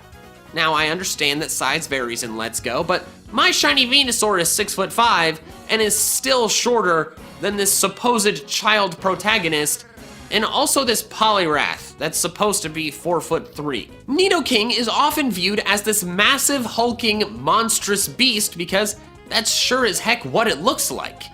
However, its listed height is only 4'7", the average height of a 10-year-old boy. So maybe Nidoking seems more impressive to the kids playing the game, but to adults like me, that is tiny. When I think of Kling Kling, I picture this big floating mechanical assembly that's just this imposing conglomeration of engineering. But it turns out it's kinda small. Kling Kling is only 2 feet tall, which is a very disappointingly small piece of equipment. Florges is also disappointingly small. I suppose I should have seen this coming since its pre-evolutions are extremely tiny, but I don't know, I guess I just pictured Florges being about the size of a grown woman since it kind of looks like a grown woman. However, Florges is only 3'7". Lucario is also comically small. I never expected Lucario to be taller than me because basically anytime you see it, it's portrayed as shorter than its trainer. However, I didn't realize how small this guy is. He is only 3'11". He is a tiny little puppy on 2 legs. It's what? Another undersized fighting type Pokemon is Machamp. It is only 5'3". Now, I don't mean to throw any shade toward my short kings out there, but come on guys, it's Machamp. It's supposed to be the pinnacle of athleticism. I should be looking up to it, both figuratively in regards to its physique, minus the extra arms, and literally. But no, I'd be looking down at it. It carries me, but is shorter than every single NFL player out there. That doesn't make any sense. It's a bodybuilder. It should be big. Groudon is also smaller than I think it should be. Now, Groudon is by no means a small Pokemon. Its listed height is 11'6", but that just doesn't seem big enough to me. It created the land, yet is shorter than Naganadel? I don't know, I feel like it should be closer to a kaiju-sized creature, not something that could actually fit here in my office. Now let's talk about some Pokemon that are surprisingly large. Haunter, for example, is 5'3". Now, that's the same height as Machamp, so that doesn't seem too crazy at first, but Haunter is wider than it is tall, so that makes it huge. Also, 2 more amusing facts about Haunter's size. For one, it's taller than Gengar is, and secondly, it is tied with Ghastly for the lightest Pokemon of all of them, coming in at only 0.2 pounds. Dunsparce is 4'11". Now, to be clear, that doesn't mean that it would look like this next to me. It's been made very clear over the years that Serpentine Pokemon are measured head to tail, and Dunsparce counts as Serpentine since it's based on a snake. However, that's still pretty freaking big. Like, you could stand on Dunsparce and surf on it, assuming it could float. I had always pictured Dunsparce as this kind of little worm guy, but no, it's a big dude. Furret is another large Serpentine Pokemon. At least, it's gotta be considered to be Serpentine because its height is listed as 5'11", just an inch shorter than me. Now, if it's stretched out head to tail next to me, yeah, I see how that would make sense, but if it's not considered Serpentine, no, there is no way that Furret is not considered to have a snake-like body. Oh my god. That means that next to me, Furret would look like this. That is horrifying. Jellicent is an appalling 7'3". That is enormous and horrifying. Imagine this giant Pringles face staring down at you, ready to kill you. No thank you. Hariyama, though, is even taller than Jellicent, coming in at 7'7". Considering how much of a wide boy Hariyama is, that's just massive. It takes up the whole freaking room. That's bigger than Snorlax. Another surprisingly large Serpentine Pokemon is Seviper, whose length is listed as 8'10". Now, I think the reason I wanted to include it in here is because I've been conditioned to think that Seviper is very small since it always shows up so freaking tiny in Pokemon Go. However, in the anime, it's shown with a head as big as this entire girl. It is wildly inconsistent, and I have no idea how big Seviper is actually supposed to be. Dhelmise is an astounding 12'10". Just think about how huge that is sitting next to you. You would have to crane your neck completely up to be able to look it in the eye. I remember reading Dhelmise's height not long after Sun and Moon came out and being just absolutely floored. But then I learned that actually anchors can be really freaking big, so it kind of makes sense. But it's still really surprising. And the final Pokemon whose height we're going to be focusing on, Yveltal. For the uninitiated, we pronounce Yveltal as Yveltal and Arceus as Arceus here on this channel. If you don't know why, watch Pokemon Talk. Yveltal is an astounding 19 feet tall. Now, some people believe that Pokemon with large wings should be measured wingtip to wingtip. What is their wingspan? However, I'm not really a fan of that idea, since it gets really confusing as to which Pokemon you measure the wingspan of and which one you measure the height. Like Ultra Necrozma. Do you measure its wingspan or do you measure it from foot to head? You could go either way, so I think you should just go with the more logical method, which is foot to head. Anyways, if we measure Yveltal in the way that I personally think we should, which is tail tip to the top of its head, that is enormous. That is the biggest bird in the entire Pokemon world. Holy crap. Now for 5 entries focusing on Pokemon weight. They were a bit offended that I put so much focus on their weight, but it had to be done for science. Before we do though, I just wanted to share a quick fun Pokemon size fact that's not really surprising or absurd, so it didn't get a slot on this list, but I still wanted to mention it because I think it's amusing. And that is that since solo form Wishiwashi weighs 0.7 pounds, and school form Wishiwashi weighs 173.3 pounds, if you divide 173.3 by 0.7, That means there are approximately 248 solo form Wishy-Washy in one school form Wishy-Washy. Wailord weighs far less than it should. It is the biggest Pokemon in existence, but only weighs 877 pounds.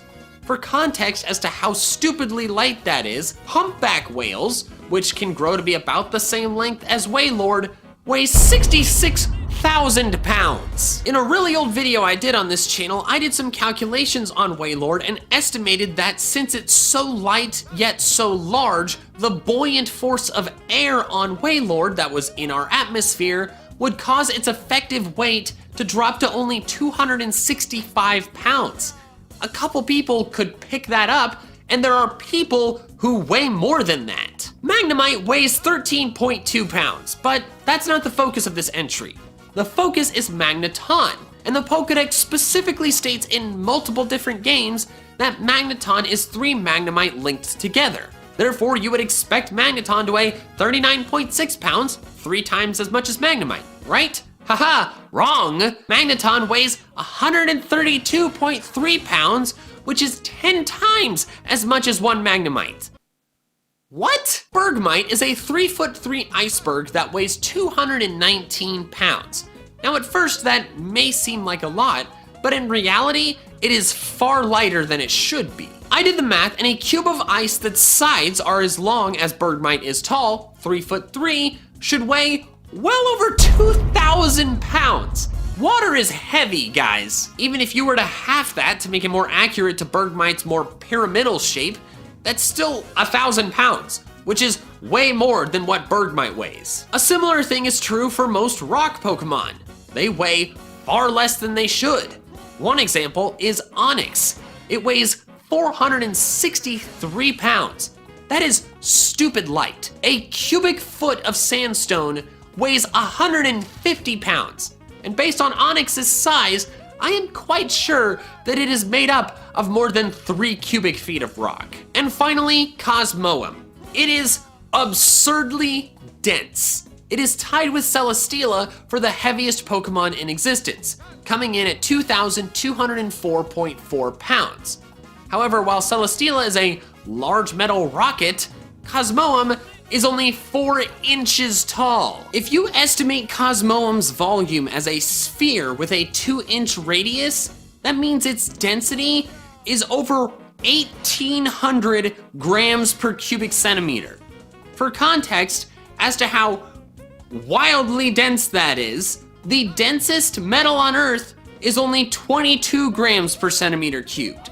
The core of the sun is only 150 grams per cubic centimeter. Over 1,800 for a little Pokemon? So there we have it. Those were 20 absurd and shocking Pokemon sizes. All right, that's all I have for now. So till next time, Poke fans, you gotta catch them all. Go ratings, Poke fans! Michael here, and I, along with probably you, love Pokemon a lot. But over the years, you may have noticed that there are some aspects of it that don't make very much sense. So I thought it'd be fun to list off some of those things. Here are 25 things in Pokemon that make no sense. In Pokemon Let's Go Pikachu and Eevee, you can ride on the water-type Pokemon Starmie, but only on land. Additionally, in the Let's Go games, almost all of the Pokemon that can be caught in the water can only follow you when you're on land. Rhydon can learn Surf.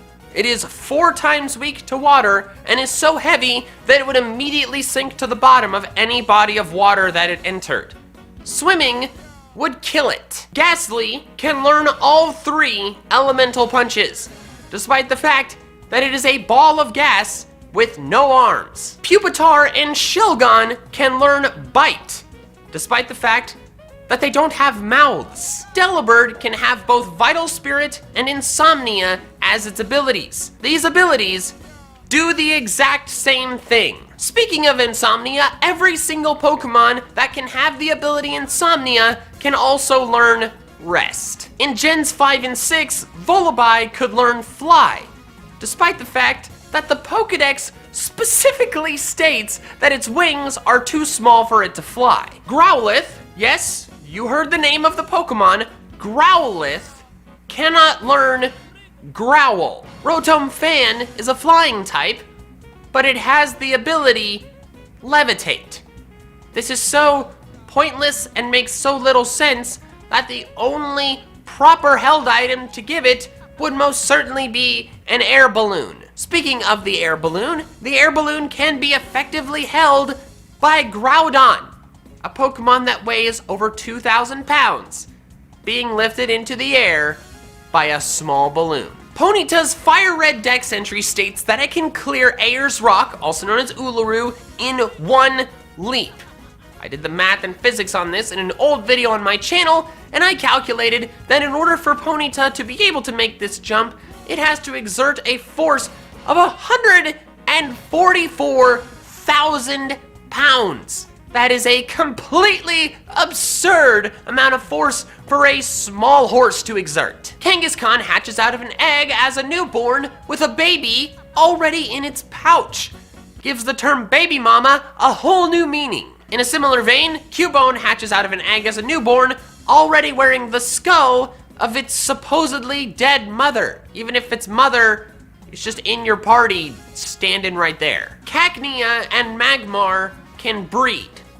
If Magmar and Cacnea so much as shook hands, Cacnea would be burnt to a crisp. Carnivine and Paris can breed, despite the fact that Carnivine would probably eat Paris within the first 10 seconds. A scientifically crafted medicine known as the potion heals 20 HP. Meanwhile, a regular bottle of water heals 50. Certain attacks can miss even if the opposing Pokemon is asleep or frozen. They are lying there in one place, and you can still miss. Magneton is clearly made up of 3 Magnemites. However, Magneton weighs 10 times as much as Magnemite does. Machamp's Fire Red Dex entry states that it can punch 1,000 times in 2 seconds. However, it cannot learn Mach Punch. Mr. Mime can be female. Cacturn, the Scarecrow Pokemon, is weak to flying. The Flygon line and Claydol line can learn Dig.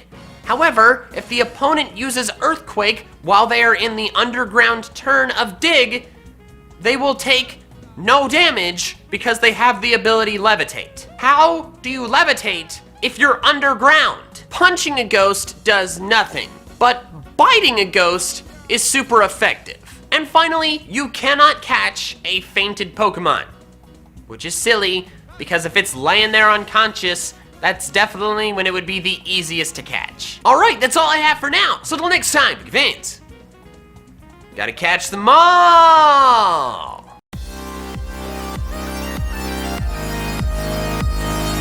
Greetings, Poke fans! Michael here. A little while ago, I was playing through my Pokemon Ruby Randomizer Nuzlocke, my current Let's Play series, which if you haven't been watching, you definitely should. A lot of crazy, chaotic things have happened, and I think you would like it. In a recent episode, I battled against a swimmer who had an Aron. Now, while it doesn't make sense for a swimmer to have an Aron, it's a randomizer, none of the trainer's Pokemon make any sense. But another thing that happened in that battle that I didn't think made sense was the Aron attacked with the move Iron Tail. In my version of this randomizer, movesets for Pokemon are not randomized, meaning that Aron learns Iron Tail normally. To me, that doesn't make any sense because while Aron is made of iron, it doesn't have a tail. In this video, I'm going to be talking about 35 Pokemon that learn moves that they really should not be able to. And I'm going to be focusing mainly on Pokemon whose anatomy and physical capabilities should prevent them from learning moves, like Aron learning Iron Tail even though it does not possess a tail.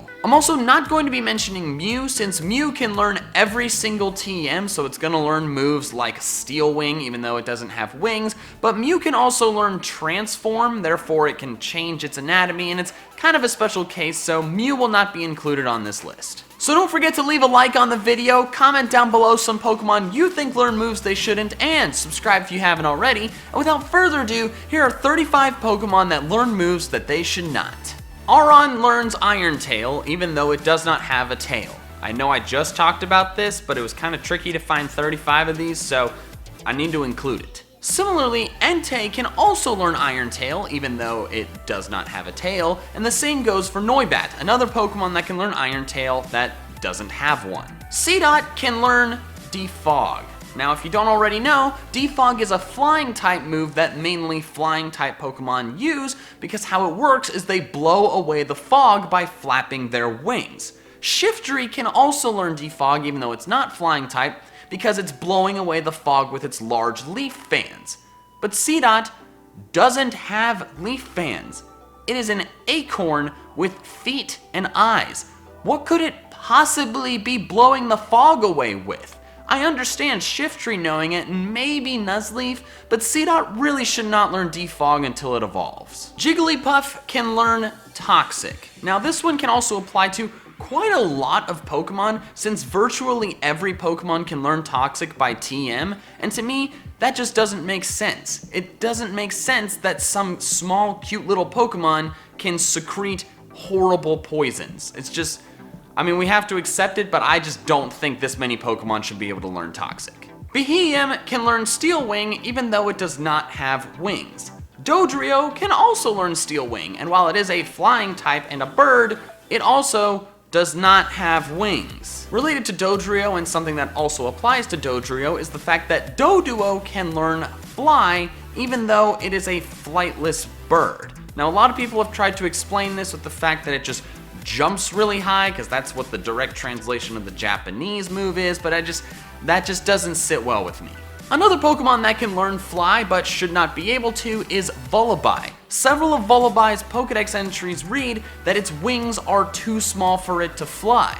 Thankfully, they did fix this in Gen 7 so it no longer can learn Fly, but in Gen 5 and 6, you could be flown across the region by a small little vulture chick that can't fly. Bagon can dragon Dragonclaw, and while I very clearly understand the dragon part, its arms are just little nubbins. Where are the claws it's using? Similarly, Marshadow can learn Shadow Claw. The shadow part is very apparent, but its hands are just like, they're just little fists. Where are the claws? I don't know. Rhydon can learn Surf. Rhydon is a Pokemon that is 4 times weak to water and is extremely heavy. Swimming should kill it. Lickitung can learn Cut. What is it cutting with? Its hands and feet aren't sharp. Is it cutting with its tongue? Dugtrio can learn Slash and Cut. And while Dugtrio very well may have claws underground, it does so in the games without exiting the ground. And that just... how? Voltorb can learn Snore. Now, while Voltorb can make noise, snoring specifically usually requires a mouth, which Voltorb does not have. Zubat can learn Mean Look, even though Zubat does not have eyes. How do you make an intimidating expression without eyes? Ghastly can learn Fire Punch, Thunder Punch, and Ice Punch, even though it is a floating ball of gas with no arms or hands whatsoever. Now, while those moves make perfect sense for Haunter and Gengar, since they have hands, Ghastly really should not learn these moves until it evolves. Pupitar learns Bite, even though it does not have a mouth. Similarly, Shelgon also learns Bite, even though it also does not have a mouth. Snorunt can learn Rollout. Now, while there are a lot of Pokemon that can learn Rollout that are a bit iffy, for example Salamence, Snorunt is definitely the worst one because it's cone-shaped. Have you ever tried to roll a cone-shaped item around a table? It just goes in a circle. Snorunt would be stuck in one specific radius if it tried to use Rollout. Hypno can learn Rest. Now, while that's perfectly fine for some Hypno, a lot of Hypno have the ability Insomnia.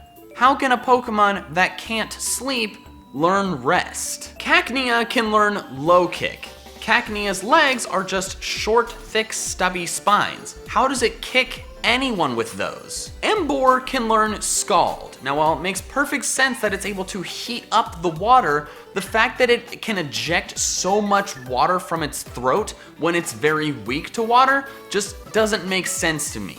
Similarly, Phanpy could also learn Water Gun by breeding in Gen 2, another thing that doesn't make much sense since it's ejecting water even though it's weak to it, and the same goes for Marowak by learning Water Gun from TM in Gen 1. Cryogonal learns Attract even though it is genderless, therefore it will always fail whenever it uses Attract.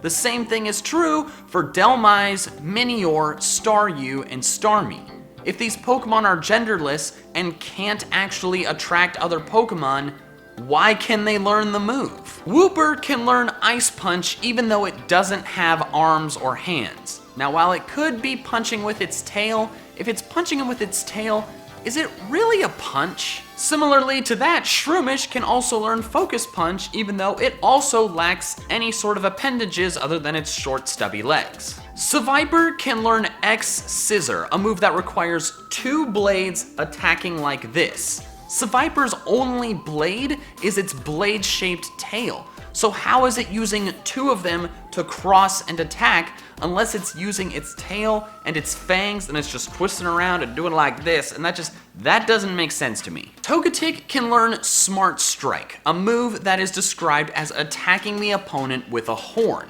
Now while those spikes on Togetic's head could definitely be considered horns, Togekiss has even larger spikes on its head, but it cannot learn Smart Strike.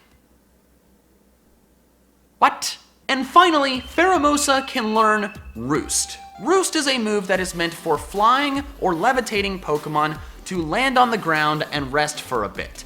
Pheromosa, however, does not fly and does not levitate. So why can it learn Roost? So there we have it. Those are 35 Pokemon that learn moves that they really should not be able to. Alright, that's all I have for now. So until next time, Pokefans, gotta catch them all! Greetings, Pokefans! Michael here. So I just had some sushi and fried cheesecake for dinner. And I'm, the food coma's hitting me pretty. Today I'm back to answer another Pokemon question. Chances are if you've played any Pokemon game, you're familiar with the in-game currency, the Pokemon Dollar, or as a lot of people call it, the Poke Dollar. You obtain Poke Dollars by beating other trainers in battle or selling items, and you use Poke Dollars to buy a variety of items, mainly Pokeballs and medicine, but also vitamins or special stones or dolls. Hey.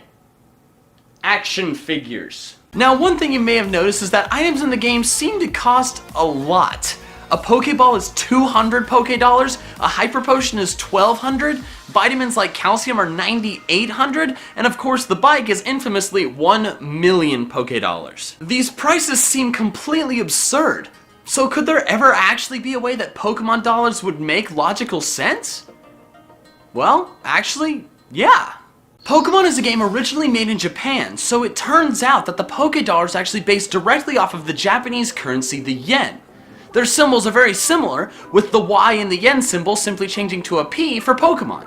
Also in the original Japanese versions of the games, they use this symbol for the currency, which is actually the Japanese kanji for yen. So it's essentially confirmed that Poke Dollars are yen. So because of this, prices in the games actually make a fair amount of sense. The exchange rate for US dollars to yen, at the time of me writing the script to this video because economics fluctuate and stuff, is 1 US dollar to 119.34 yen. Also, I am going to talk in terms of the US dollar for the remainder of this video since that is the currency that I'm the most familiar with, so if you're not from somewhere that uses a currency that's closely equated to the US dollar, I do apologize in advance. So how much do some of the common Pokemon items cost in US dollars? Well, with some very easy math, we can find out. A Pokeball at 200 Poke Dollars would cost around $1.68. A Hyper Potion at 1200 Poke Dollars costs around 10 bucks. Vitamins at 9800 would cost around 82 US dollars. The most money a player can carry in the later games, 9,999,999 Poke Dollars, is around 84,000 US dollars. And that $1 million bike would cost around 8,379 bucks. So of these 4 items, a Pokeball being less than 2 bucks and a Hyper Potion being around 10 bucks makes a fair amount of sense. The bike being $8,400 actually also makes sense too, since a lot of high-end road bikes can get that expensive or even more. However, the vitamins being $80 seems pretty steep. There are some dietary supplements that can get that expensive, but that's mainly just nutrition stores overcharging like crazy. But since these vitamins make your Pokemon gain 10 EV points instantly, they do seem to be a pretty good fit to the description of the Miracle Pill. At least better than anything that GNC sells. So for the most part, a lot of the prices in stores make sense. But the payouts for battles, not so much.